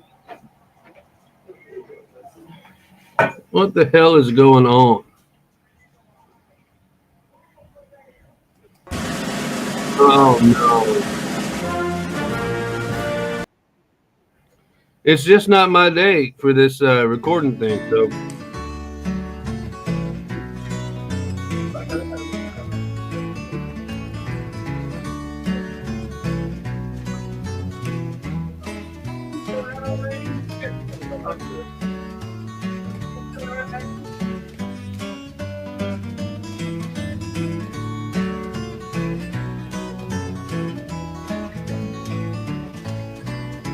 This song is called Alice's Restaurant. It's about Alice and the restaurant. But Alice's Restaurant is not the name of the restaurant, that's just the name of the song.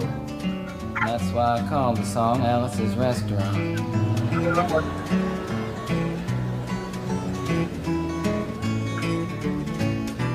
You can get anything you want at Alice's Restaurant. You can get anything you want at Alice's Restaurant. Walk right in, it's around the back, just a half a mile from the railroad track. And you can get anything you want at Alice's Restaurant. Now it all started 2 Thanksgivings ago. It was on 2 years ago on Thanksgiving when my friend and I went up to visit Alice at the restaurant. But Alice doesn't live in the restaurant. She lives in the church nearby the restaurant in the bell tower with her husband Ray and Facha the dog. And living in the bell tower like that, they got a lot of room downstairs where the pews used to be. And having all that room, seeing as how they took out all the pews, they decided that they didn't have to take out their garbage for a long time. We got up there, we found all the garbage in there, and we decided it'd be a friendly gesture for us to take the garbage down to the city dump. So we took the half a ton of garbage, put it in the back of a red VW microbus, took shovels and rakes and implements of destruction, and headed on toward the city dump. Well, we got there, and there's a big sign and a chain across the dump saying closed on Thanksgiving, and we had never heard of a dump closed on Thanksgiving before, and with tears in our eyes, we drove off into the sunset looking for another place to put the garbage. We didn't find one till we came to a side road, and off the side of the side road was another 15-foot cliff, and at the bottom of the cliff was another pile of garbage. And we decided that one big pile was better than 2 little piles, and rather than bring that one up, we decided to throw ours down. That's what we did. Drove back to the church, had a Thanksgiving dinner that couldn't be beat, went to sleep and didn't get up until the next morning when we got a phone call from Officer Obie. He said, "Kid, we found your name on an envelope at the bottom of a half a ton of garbage, and just wanted to know if you had any information about it." And I said, "Yes, sir, Officer Obie, I cannot tell a lie. I put that envelope under that garbage." After speaking over for about 45 minutes on the telephone, we finally arrived at the truth of the matter and said that we had to go down and pick up the garbage, and also had to go down and speak to him at the police officer station. So we got in the red VW microbus with the shovels and rakes and implements of destruction, headed on toward the police officer station. Now, friends, there was only 1 or 2 things that Obie could have done at the police station, and the first was that he could have given us a medal for being so brave and honest on the telephone, which wasn't very likely, and we didn't expect it. Another thing was that he could have bawled us out and told us never to be seen driving garbage around the vicinity again, which is what we expected. But when we got to the police officer station, there was a third possibility that we hadn't even counted upon, and we was both immediately arrested, handcuffed. And I said, "Obie, I don't think I can pick up the garbage with these handcuffs on." He said, "Shut up, kid. Get in the back of the patrol car," and that's what we did, and sat in the back of the patrol car and drove to the, quote, "scene of the crime," unquote. I want to tell you about the town of Stockbridge, Massachusetts, where this happened. Here they got 3 stop signs, 2 police officers and 1 police car. But when we got to the scene of the crime, there was 5 police officers and 3 police cars, being the biggest crime of the last 50 years, and everybody wanted to get in the newspaper story about it. And they was using up all kinds of cop equipment that they had hanging around the police officer station. They was taking plaster tire track footprints, dog-smelling prints, and they took 27 8x10 color glossy photographs with circles and arrows and a paragraph on the back of each one explaining what each one was to be used as evidence against us. Took pictures of the approach, the getaway, the northwest corner, the southwest corner, and that's not to mention the aerial photography. After the ordeal, we went back to the jail. Obie said he was gonna put us in the cell. Said, kid, I'm gonna put you in the cell. I want your wallet and your belt.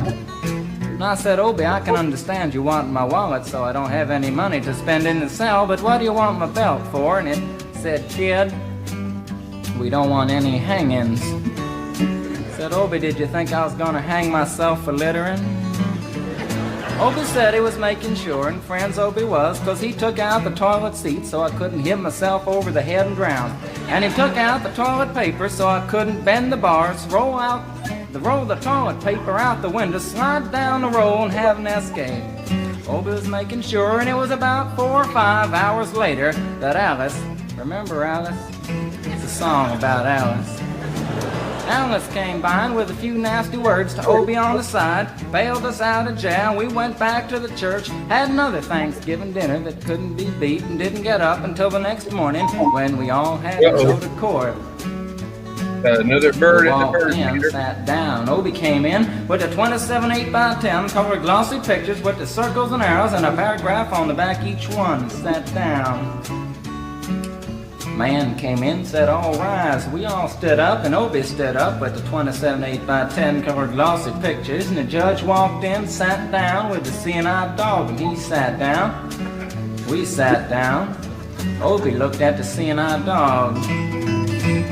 Then the 27 8x10 colored glossy pictures with the circles and arrows and a paragraph on the back of each one, and looked at the seeing-eyed dog. And then the 27 8x10 colored glossy pictures with the circles and arrows and a paragraph on the back of each one, and began to cry, 'cause Obie came to the realization that it was a typical case of American blind justice, and there wasn't nothing he could do about it. And the judge wasn't going to look at the 27 8x10 colored glossy pictures with the circles and arrows and a paragraph on the back of each one, explaining what each one was to be used as evidence against us. And we was fined $50 and had to pick up the garbage in the snow, but that's not what I came to tell you about. Came to talk about the draft. We got a building down New York City, it's called Whitehall Street, where you walk in and you get injected, inspected, detected, infected, neglected, and selected. I went down to get my physical examination one day, and I walked in, I sat down, got good and drunk the night before, so I looked and felt my best when I went in that morning. 'Cause I wanted to look like the all-American kid from New York City. And I wanted to feel like I wanted to be the all-American kid from New York. And I walked in, sat down, I was hung down, brung down, hung up, and all kinds of mean, nasty, ugly things. And I walked in, I sat down, they gave me a piece of paper, said, kid, see the psychiatrist, room 604. And I went up there, I said, shrink, I want to kill. And I want to kill. I want to see blood and gore and guts and veins in my teeth. Eat dead, burnt bodies. I mean, kill. And I started jumping up and down, yelling, kill. And it started jumping up and down with me, and we was both jumping up and down, yelling, kill. And the sergeant came over, pinned a medal on me, sent me down the hall, said, you're our boy. And didn't feel too good about it. Proceeded on down the hall, getting more injections, inspections, detections, neglections, and all kinds of stuff that they was doing to me at the thing there. And I was there for 2 hours, 3 hours, 4 hours. I was there for a long time, going through all kinds of mean, nasty, ugly things, and I was just having a tough time there. And they was inspecting, injecting every single part of me, and they wasn't leaving no part untouched. Proceeded through, and when finally came to see the very last man, I walked in, sat down after a whole big thing there, and I walked up and said, what do you want? He said, kid, we only got one question. Have you ever been arrested?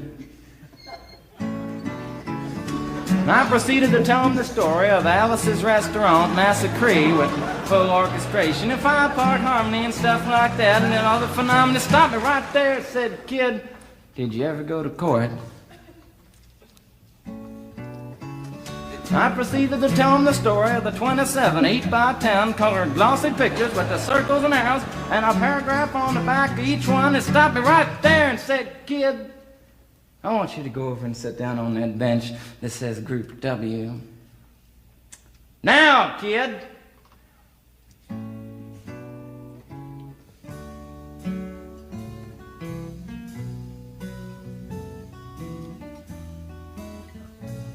And I walked over to the bench there, and there's Group W is where they put you if you may not be moral enough to join the army after committing your special crime. And there was all kinds of mean, nasty, ugly-looking people on the bench there. There's mother rapers, father stabbers, father rapers sitting right there on the bench next to me, and one, they was mean and nasty and ugly and horrible and crime-fighting guys are sitting there on the bench. And the meanest, ugliest, nastiest one, the meanest father raper of them all, was coming over to me, and he was mean and ugly and nasty and horrible and all kinds of things. And he sat down next to me and said, "Kid,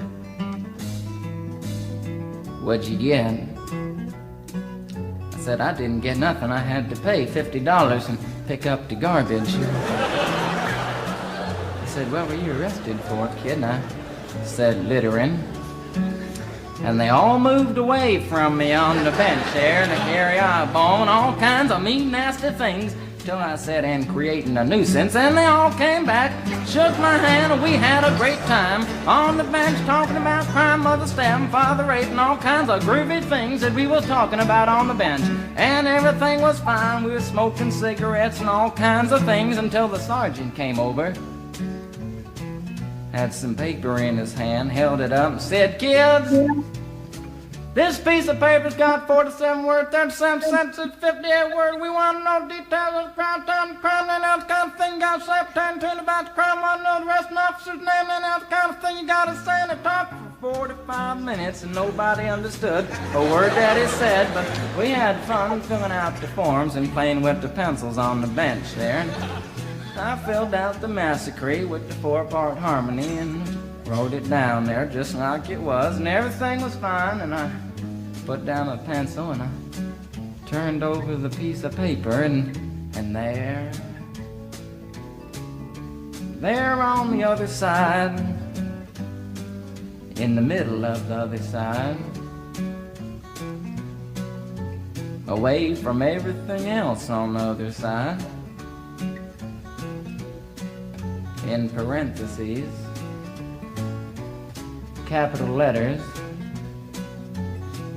quotated, read the following words: "Kid, you rehabilitated yourself." I went over to the sergeant and said, "Sergeant, you've got a lot of damn gall to ask me if I've rehabilitated myself. I mean, I'm sitting here on the bench. I'm sitting here on the Group W bench. You want to know if I'm moral enough to join the army, burn women, kids, houses, and villages after being a litter bug?" That's why I just, when they say rehab, I'm opening the door of the house. You don't like your kind. We're gonna send your fingerprints off to Washington, my friends. Somewhere in Washington, enshrined in some little folders, a study in black and white of my fingerprints. And the only reason I'm singing you the song now is because you may know somebody in a similar situation. Cigars, they're free. Or you may be in a similar situation, and if you're in a situation like that, there's only one thing you can do, is walk into the shrink wherever you are. Just walk in and say, "Shrink, you can get anything you want at Alice's restaurant," and walk out. You know, if just one person does it, they may think he's really sick and they won't take him. And if two people do it in harmony, They think they're both Vegas, and it won't take either of them. And if 3 people do it, I might have been to somebody that did, can you but I imagine swear to God, I 3 have people never eaten. walking in, singing a bar, Alice's restaurant, and walking out? They may think it's an organization. And can you imagine 50 people a day? I said 50 people a day walking in, singing a bar, Alice's restaurant, and walking out. And friends, they may think it's a movement. And that's what it is. The Alice's Restaurant Anti-Massacre movement. And all you gotta do to join is to sing it the next time it comes around on the guitar. With feeling. Right. So we'll wait till it comes around on the guitar here. I'm here to have a good Sing it time. when it does. They say do something if you love it enough, you'll get paid. Well, we love Here it this. comes. Sooner or later, we'll get paid. Or rob a You bank. can get anything you want at Alice's Restaurant. You can get anything you want at Alice's Restaurant. Walk right in, it's around the back, just a half a mile from the railroad track. And you can get anything you want at Alice's Restaurant. That was horrible. I love that. One and one stuff, you gotta sing loud. You could put a lot. I've been singing the song now for 25 minutes. I could sing it for another 25 minutes. I'm not proud or tired. So we'll wait till it comes around again, and this time with 4-part harmony in the feeling. We're just waiting for it to come around is what we're And doing. that's what I'm talking about earlier. The album don't make me laugh. The one that I'm playing next is the Armadillo Jack. All right now. You can get anything you want at Alice's Restaurant. Accepting Alice, you can get anything you want at Alice's Restaurant. So walk right in, it's around the back, just a half a mile from the railroad track. You can get anything you want at Alice's Restaurant. Da-da-da-da-da-da-da. At Alice's Restaurant. You missed it.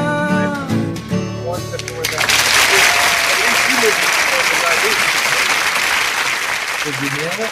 No, I didn't. I was talking to you. This is my turkey.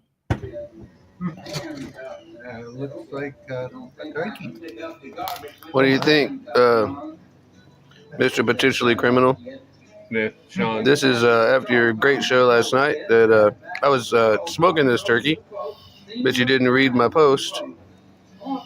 But it's going to be ready about noon.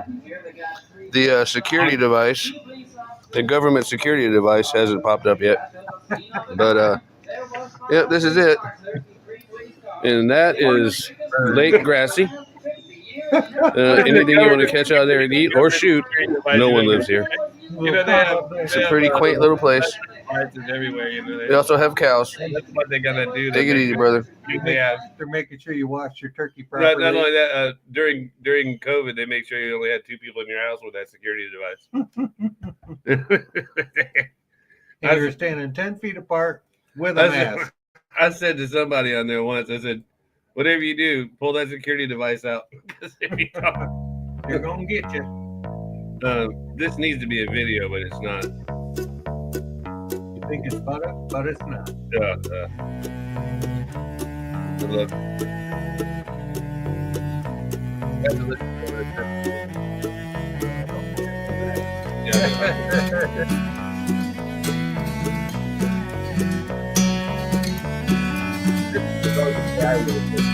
The evening sun was singing down, a chill north wind it blows.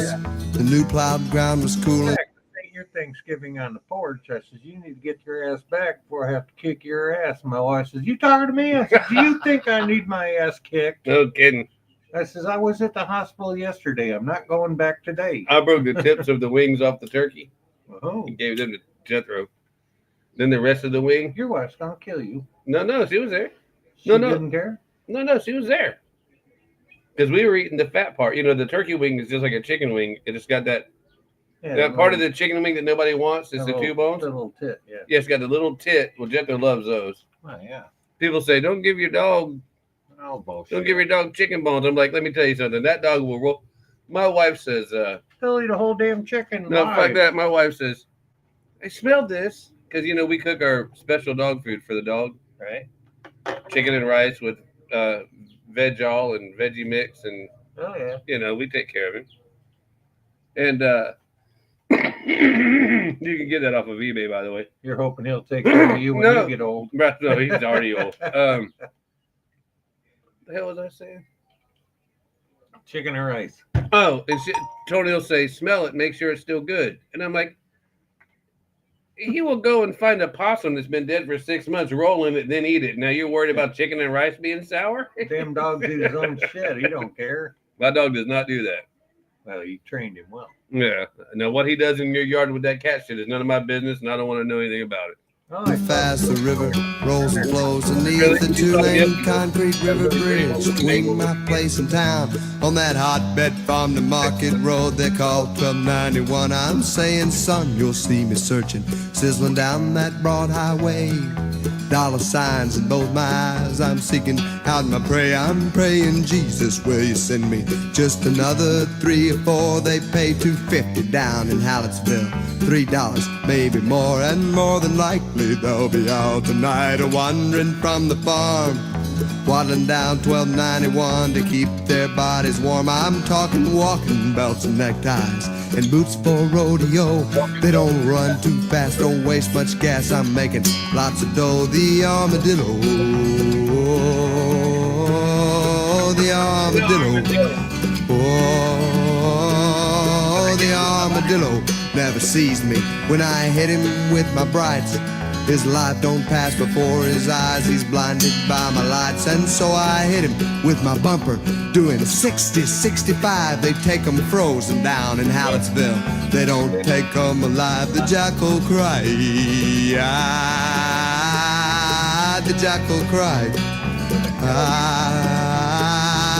the jackal cried. Look, there's 2 of them walking down the line. I can't believe my luck tonight, this here makes 29. And so he rode the first one running, the second was too fast. His brakes and laughter squealing as he stomped down on the gas. Good God, his car was sideways flying when the bridge walk met his door. The impact shook the riverbed, his foot went through the floor. Forevermore,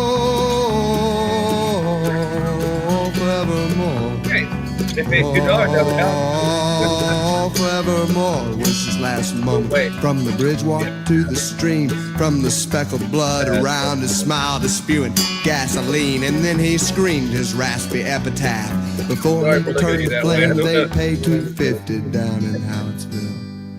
I ain't the one to blame. A lot of shit. Ain't it a shame? The jackal cried. Did you hear what happened? The armadillo. Oh, the armadillo. Oh, the armadillo. I'll tell you in a minute.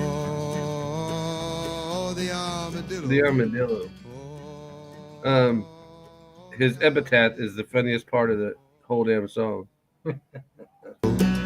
Oh, it a shame. They pay $2.50 down in Hallettsville.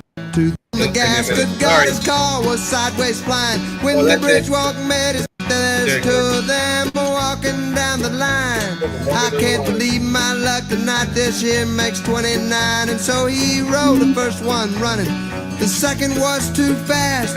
His brakes and laughter squealing as he stomped down on the gas. Good God, his car was sideways flying when the bridge walk met his door. The impact shook the riverbed, his foot went through the floor. Forevermore, oh, forevermore was his last moment. From the bridge walk to the stream, from the speckled blood around his smile to spewing gasoline. And then he screamed his raspy epitaph.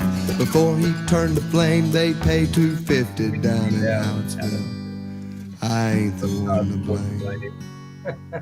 Ain't it a shame the jackal cried? The armadillo. Oh, the armadillo. Oh, the armadillo. There's this myth.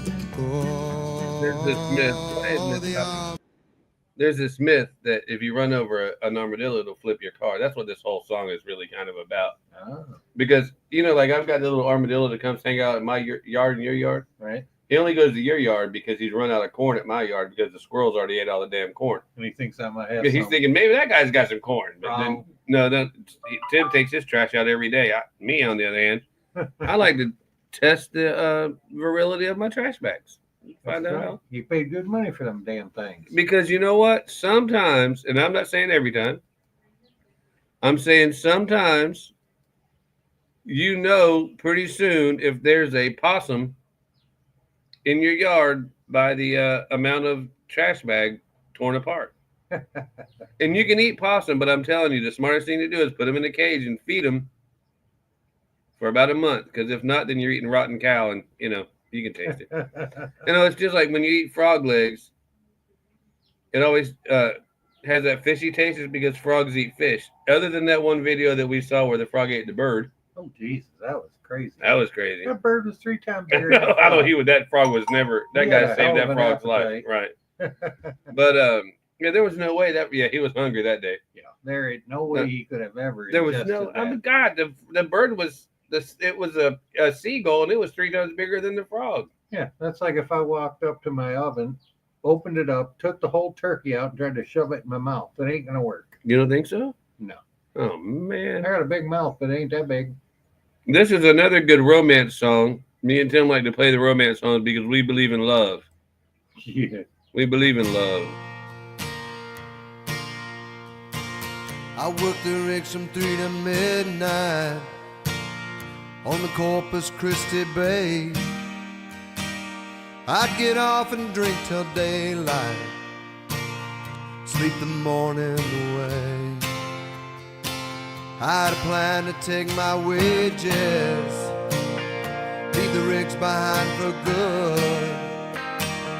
But that life, it is contagious, and it gets down in your blood. I lived in Corpus with my brother. We were always on the run. We were bad for one another, but we were good at having fun. We got stoned along the seawall. We got drunk and rolled a car. We knew the girls at every dance hall, had a tab at every bar. If I could live my life all over, it wouldn't matter anyway, 'cause I never could stay sober on the Corpus Christi Bay. My brother had a wife and family, you know he gave him a good home. But his wife thought we were crazy, and one day we found her gone. We threw her clothes into the car trunk, her photographs, her rosary. We went to the pier and got drunk, and threw it all into the sea. If I could live my life all over, it wouldn't matter anyway, 'cause I never could stay sober on the Corpus Christi Bay.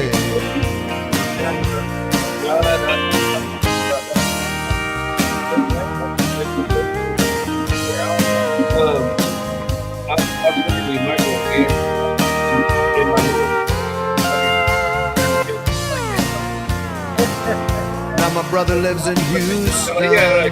little can can. He married for the second time. He got a good job with the union. Think you're gonna get me, you little fat cocksucker? I got It's keeping him in line. you. Get. He came to Corpus That's just what my this friends say weekend. about. That's what my It friends was say about. good to see him here.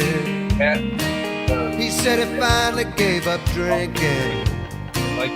Then he ordered me a beer. If I could live my life all over, it wouldn't matter anyway. 'Cause I never could stay sober on the Corpus Christi Bay. If I could live my life all over, it wouldn't matter anyway. 'Cause I never could stay sober on the Corpus Christi Bay.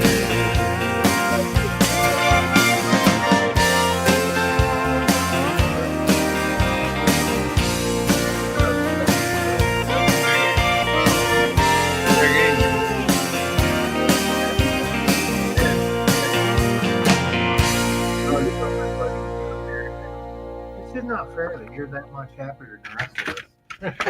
Yeah, but he's not though. I mean, Yeah, he says, there's. I can't imagine being single. I don't even like the thoughts of being single. Now you say you don't know No, why. I need that. I need that. So you guess it was familiarity. I need that. I need the stress of someone yelling at me every morning. I need someone to keep. I don't joke, but I tell Toni, I said, if you die on Monday, I'm dying on Wednesday. Because I will drink myself to death because I don't have guidelines. Because Tony's like, you drank too much yesterday, so let's not do that again. Get out. Ron, get out. You can go in there and get her right now, and she'll tell you that's the truth. The mic is on. She will tell you that's the truth. More than once, she said, Ron, get out. Did I ever tell you about the barrel that was going? Yeah. She didn't say this, and I jumped on the hood, and that girl was telling me off the hood, and they're still her girl. She didn't say, Run, get in the house. No, she said, hold on, baby, don't you let him take my car. Don't let that brother let it go. It was a badass car. I mean, I love that car. I love you, but the car. You know, I mean the car. Oh, my wife would say the same thing. Okay, in a minute. I'd take her my goodness, not even my husband. I just like to be in park next door. Makes you look like you got something fancy. Oh, yeah. It's all my profile pictures is her car. Where do you live? Where would the yellow Mustang here? That would be fucked up going out there and sitting in her car with you in there. Top down really quick stuff. I iPod in a year or two. I can say that. Never get back out. Oh no, I couldn't even get it with my legs. Or you can. I have a hell of a time getting out. The only way I can get You're 8 fucking feet tall. You're like a white Shaquille O'Neal though. Yeah, I gotta force myself in half to get I got a RAV4. There is no fucking way. Now we even got started. Oh, it's a RAV4. What else you need? It's a cutest little guy. It is a cute little car. It's not everybody all of Tony's friends in the church club is eating. That's a little nice wheel. It's wheel. I was destroyed this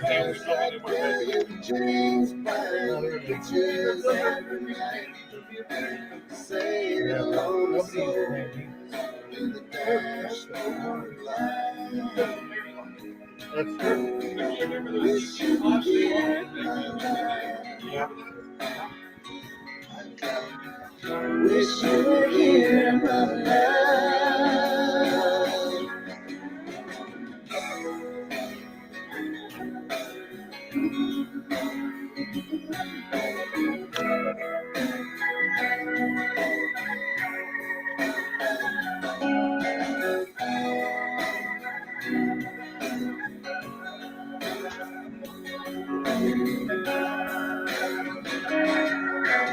Out here in the middle, where the buffalo roam,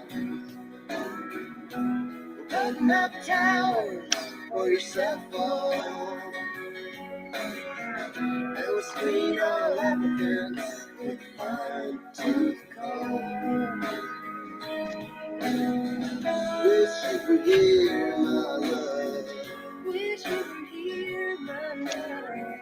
Wish you were here, my love. Wish you were here, my love. Wish you were here. Wish you were here, my love. Wish you were here, my love. Wish you were here.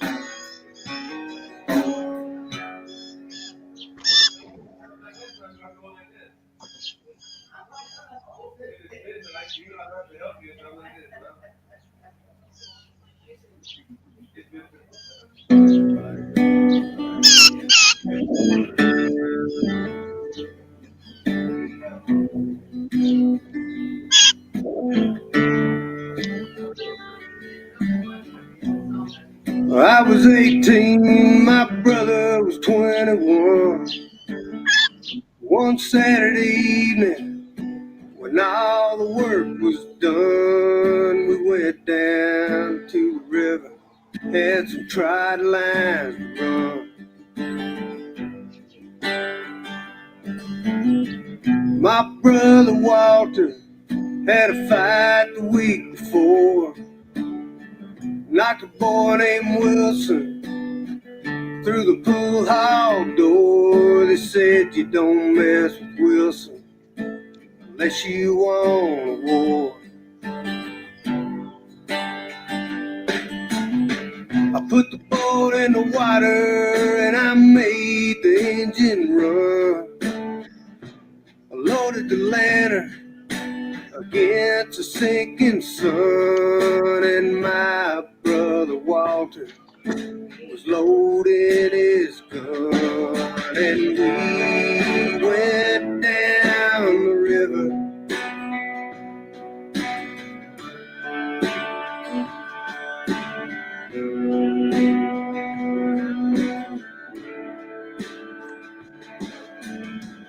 Down past the cold guys, we were running our line. Heard some drunken boaters racing up behind. It was Wilson and his cousin had trouble on their mind. They passed on by us, probably going to in their pipe.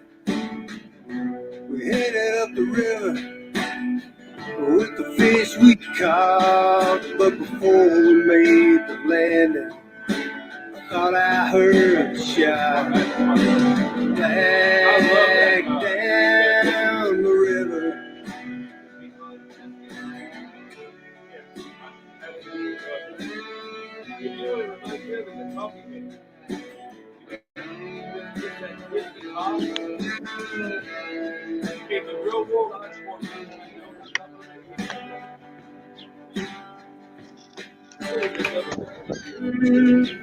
My brother Walter fell over the side. I couldn't find him, no matter how I tried. And I looked along the bank, but I couldn't find where they'd hide. They drug the river, they searched it up and down. Couldn't find his body, so they decided that he'd drown. But I knew better, and Wilson bragged around town. So one night I floated down right above Wilson's shack. I hid in the woods till I saw him walk out back. I put a bullet in his head, dropped him in his tracks, and we went down the river.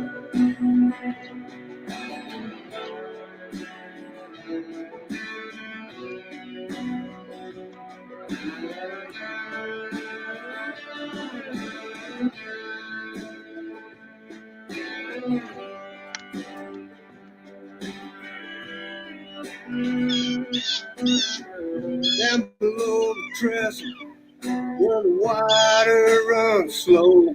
I chained him to an anvil, then I let him go. And 5 years later, I ain't told a soul.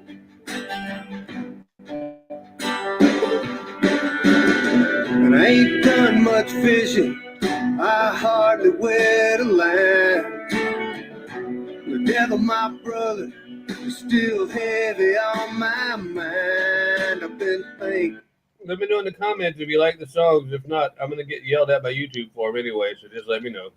I'm going down the river. Yeah, I'm going down the river.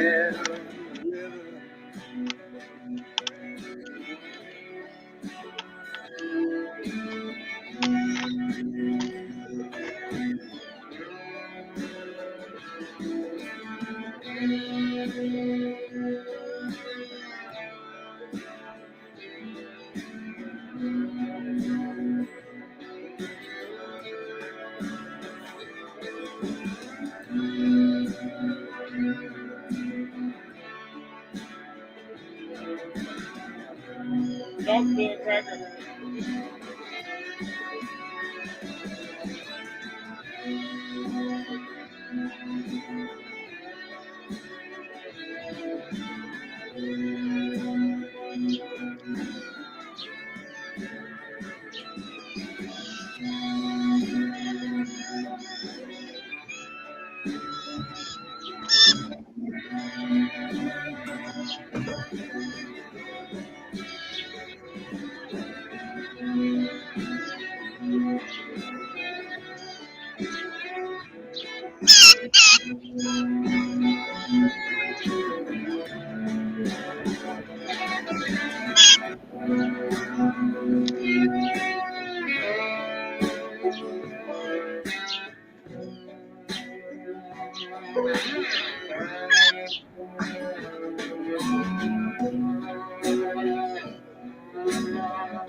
I've been hanging around this place. I've been looking through your space. I've been waiting for you. I've been waiting for you.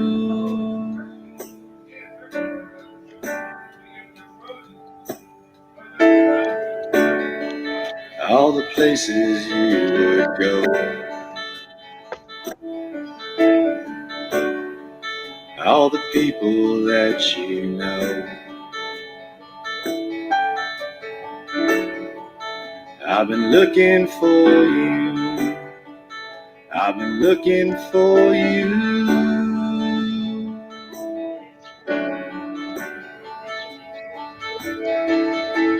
And all them pretty people up on El Cerrito Place, they all got something in their pockets, all got something on their face. Oh, they roll down to the Brea, where it meets the boulevard, singing hallelujah while they dance over the stars. They all think they're going far. Me, I've been looking for you, baby. I've been looking for you, baby. I've been looking for you, baby. I've been looking for you, baby, all night long. Thanksgiving, guys. Florida way, down here in Lake Placid, Florida. Beer for Breakfast Morning Show going all day. All day, chat. said they might have seen you where the ocean meets the land. So I've been out here all night looking for your footprints in the sand. Or did you hear the ocean singing? Baby, did you sing along as you danced over the water to some old forgotten song? Or will you even hear it all? Me, I've been looking for you, baby. I've been looking for you, baby. I've been looking for you, baby. I've been looking for you, baby, all night long. All night long. All night long.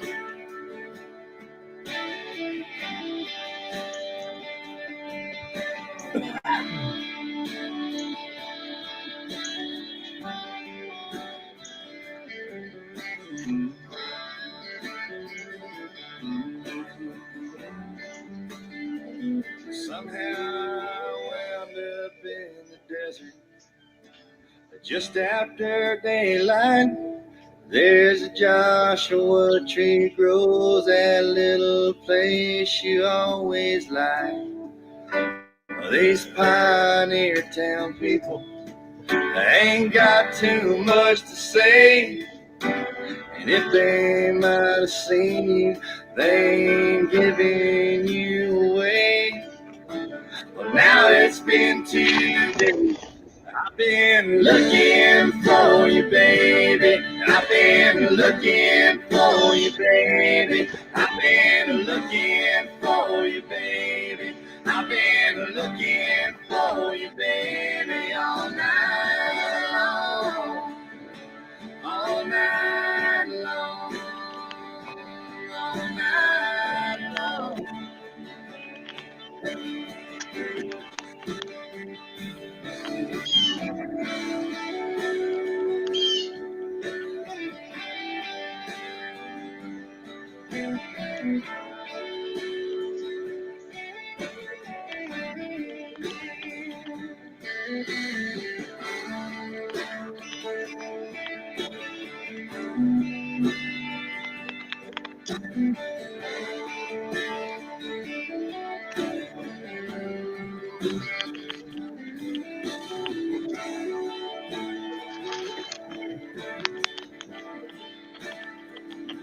I think I'll go back to the city, back to El Cerrito place.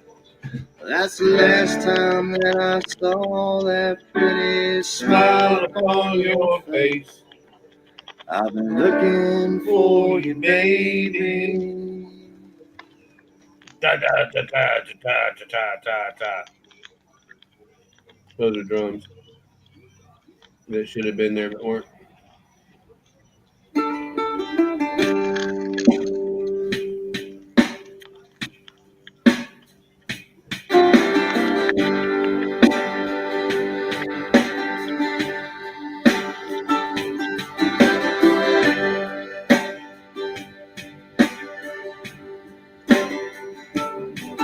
Well, I had a buddy back in 81, and we made ourselves a pact. We were heading for the new pipeline, we were never coming back. Well, we worked 80 hours making time and a half, but LaGrange was too damn hot. We drove back home at the end of that week, and we spent it all on pot. So I'll see you in Houston if I ever get out that way. I'll see you in Dallas, but I won't have long to stay. If you're ever out west, son, and you're feeling like slowing down, I'll see you around my hometown.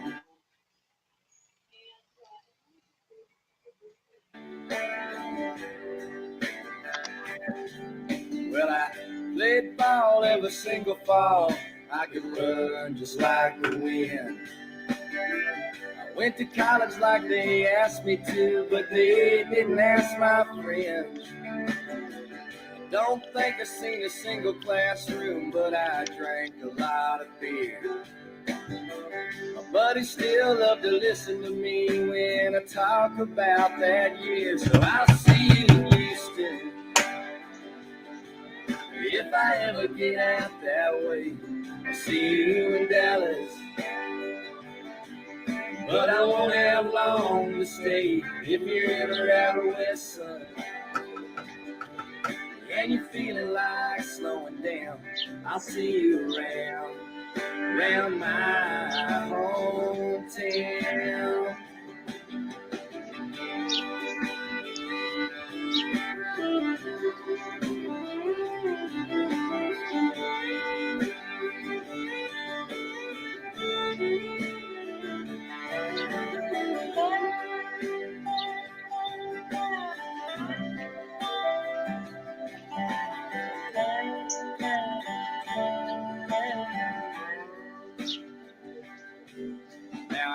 Got myself a little band, and we're pretty good, I guess. But I never learned how to wear my hair, and I never learned how to dress. So I'm leaving for the last time, honey, I'm never more to roam. Gonna pack my bags a little heavy this time, gonna head my ass back home. So I'll see you in Nashville if I ever get out that way. I'll see you in Austin, but I won't have long to stay. If you're ever out west, son, and you're feeling like slowing down, I'll see you around my hometown. I'll see you around my hometown.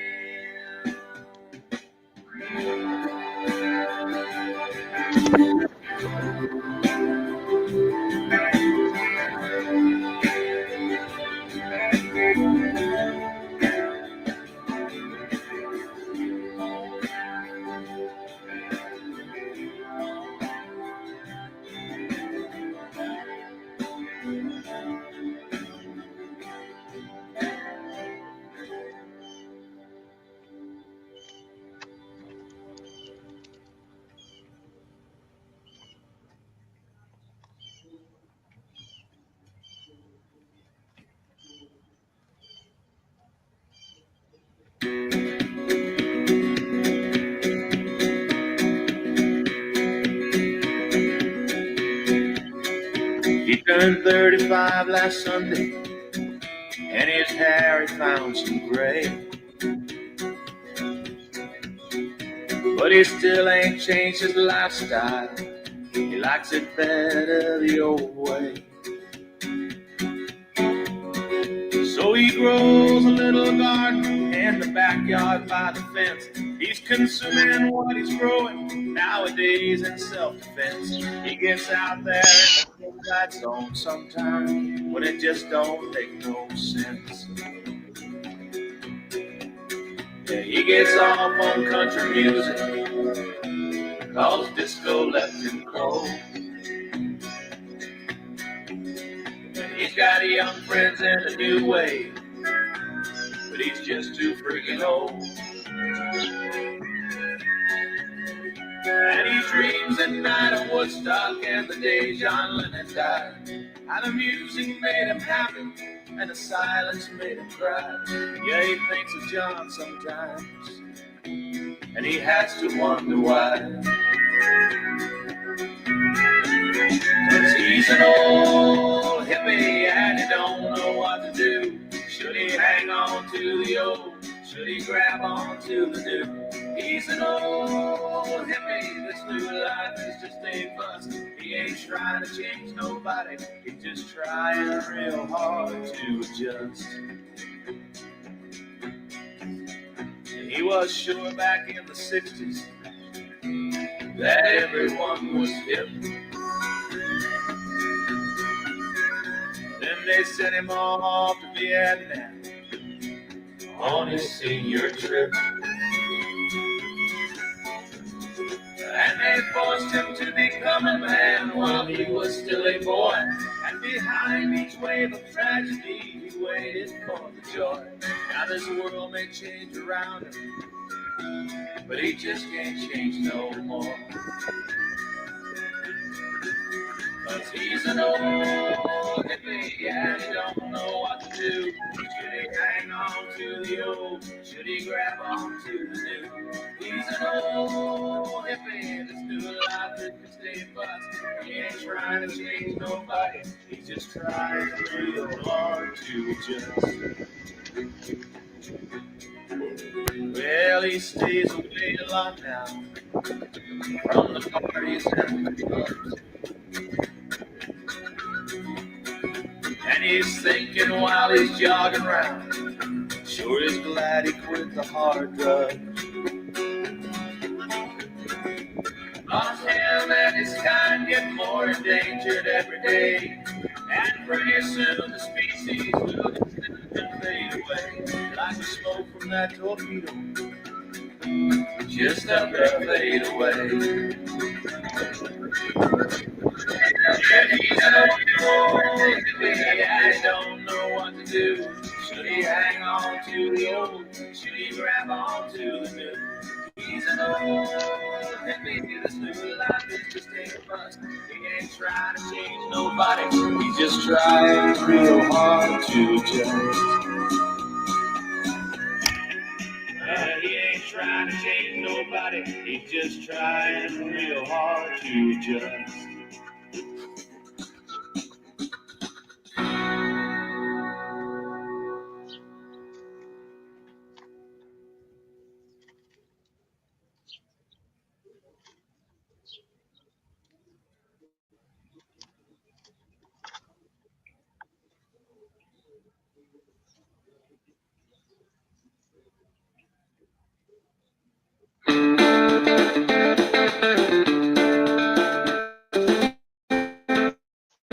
We made Oklahoma a little after 3.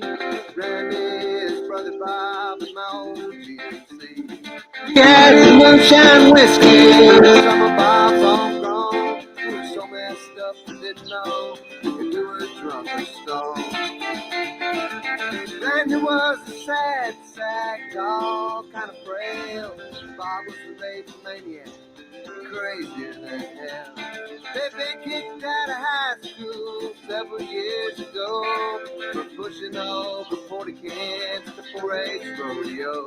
Since then they've done their little dance right outside the law. Popped twice in Oklahoma, once in Arkansas. And I don't know what possessed me to want to tag along, 'cause I was raised a Christian and I knew right from wrong. Right and wrong, black and white. Cross the line, you're gonna pay. In the dawn before the light, live and die by shades of gray.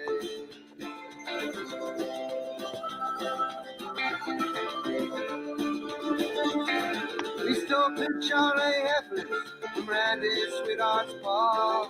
Sold them at the livestock sale outside of Wichita. We got $900 and never did suspect the world of hurt we'd be in once we cashed the check. Next day we heard the story on the local radio. Made our plans that very night to go to Mexico. And I swear we would have made it if it wasn't for the shine. I got sick about the time we crossed that Kansas line.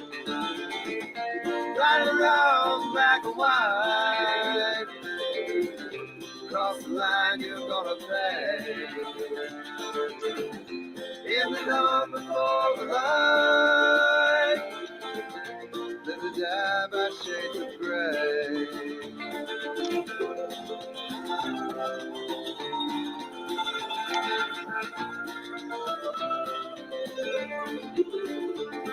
I was lying in the bar ditch, praying I would die. Well, I'd come on above us and a voice called from the sky. A half a dozen unmarked cars came screeching to a halt. They grabbed Bob, he started screaming. It was all my fault.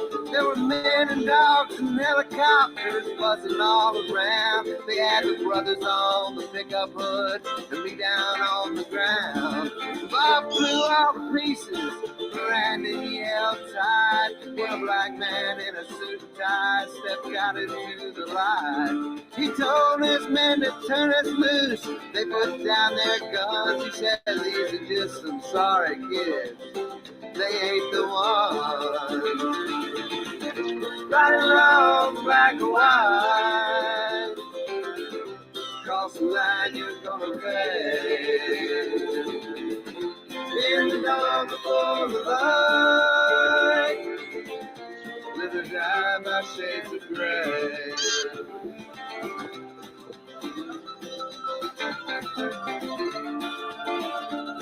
They left us by the roadside, downhearted and alone. Randy got behind the wheel, said, boys, I'm going home. So we turned around to face our fate, hung over, but alive on that morning in late April, Oklahoma 95. Right and wrong, black or white. Cross the line, you're gonna pay. In the dawn before the light, live or die by shades of gray. Live or die by shades of gray. Live or die by shades of gray.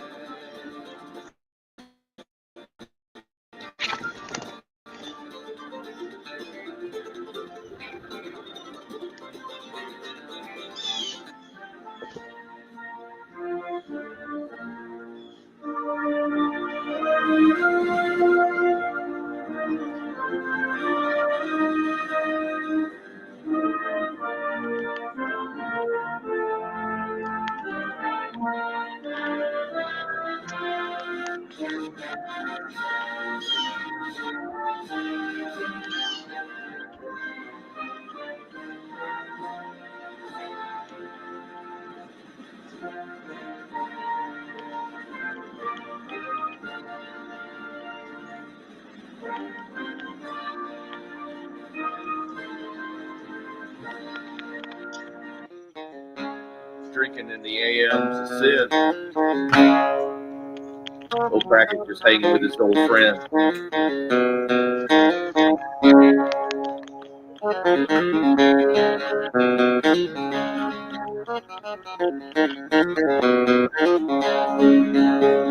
Beer for breakfast, what I said.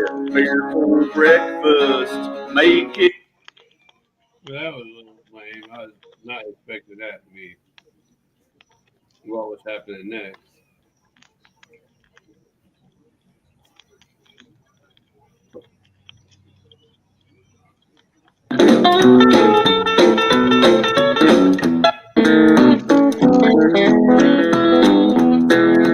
I had a horse named Bad Luck. She wasn't good looking, but she sure could buck yahoo. Hey, hey. Yippee-yi-ki-yay. I put my mama on her, she threw her in the air. My mama said, son, that's a motherfucking mare yahoo. Hey, hey. Yippee-yi-ki-yay. Took her to the rodeo, she won a second place. Really fucking good in a fucking barrel race, yahoo. Hey, hey. Yippee-yi-ki-yay.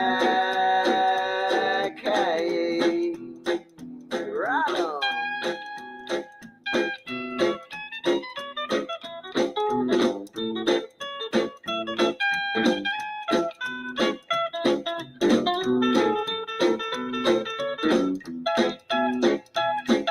She won $1,000, I put it in my hat. Bought a brand new saddle, she bugged me out of that, yahoo.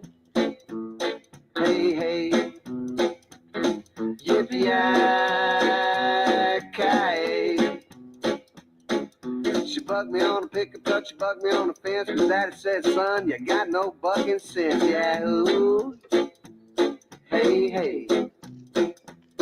Yippee-yi-ki-yay. Try again. Oh, watch it. Let's go.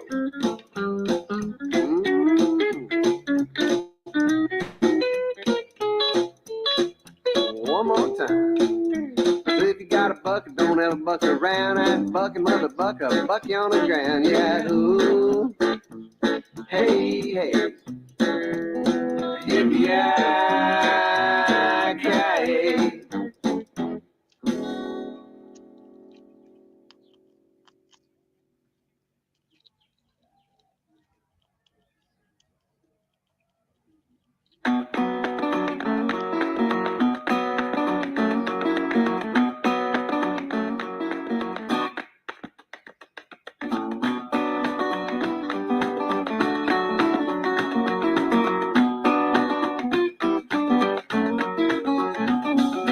Ain't got time to shoot the breeze, got no time to blow. Excuse me, mister, if you please, I gotta go. Born one morn on the day of the dead, in a bombed out bungalow. My mama kissed my cheek and said, I gotta go. I gotta go somewhere, I gotta go. Wasting time standing here, I gotta go. They put me in an orphanage west of Tupelo. I told them when I burnt that bridge, I gotta go. Stole a car, got a gun, robbed the hidey-ho. I left Memphis on the run, I gotta go. I gotta go somewhere, I gotta go. Wasting time standing here, I gotta go.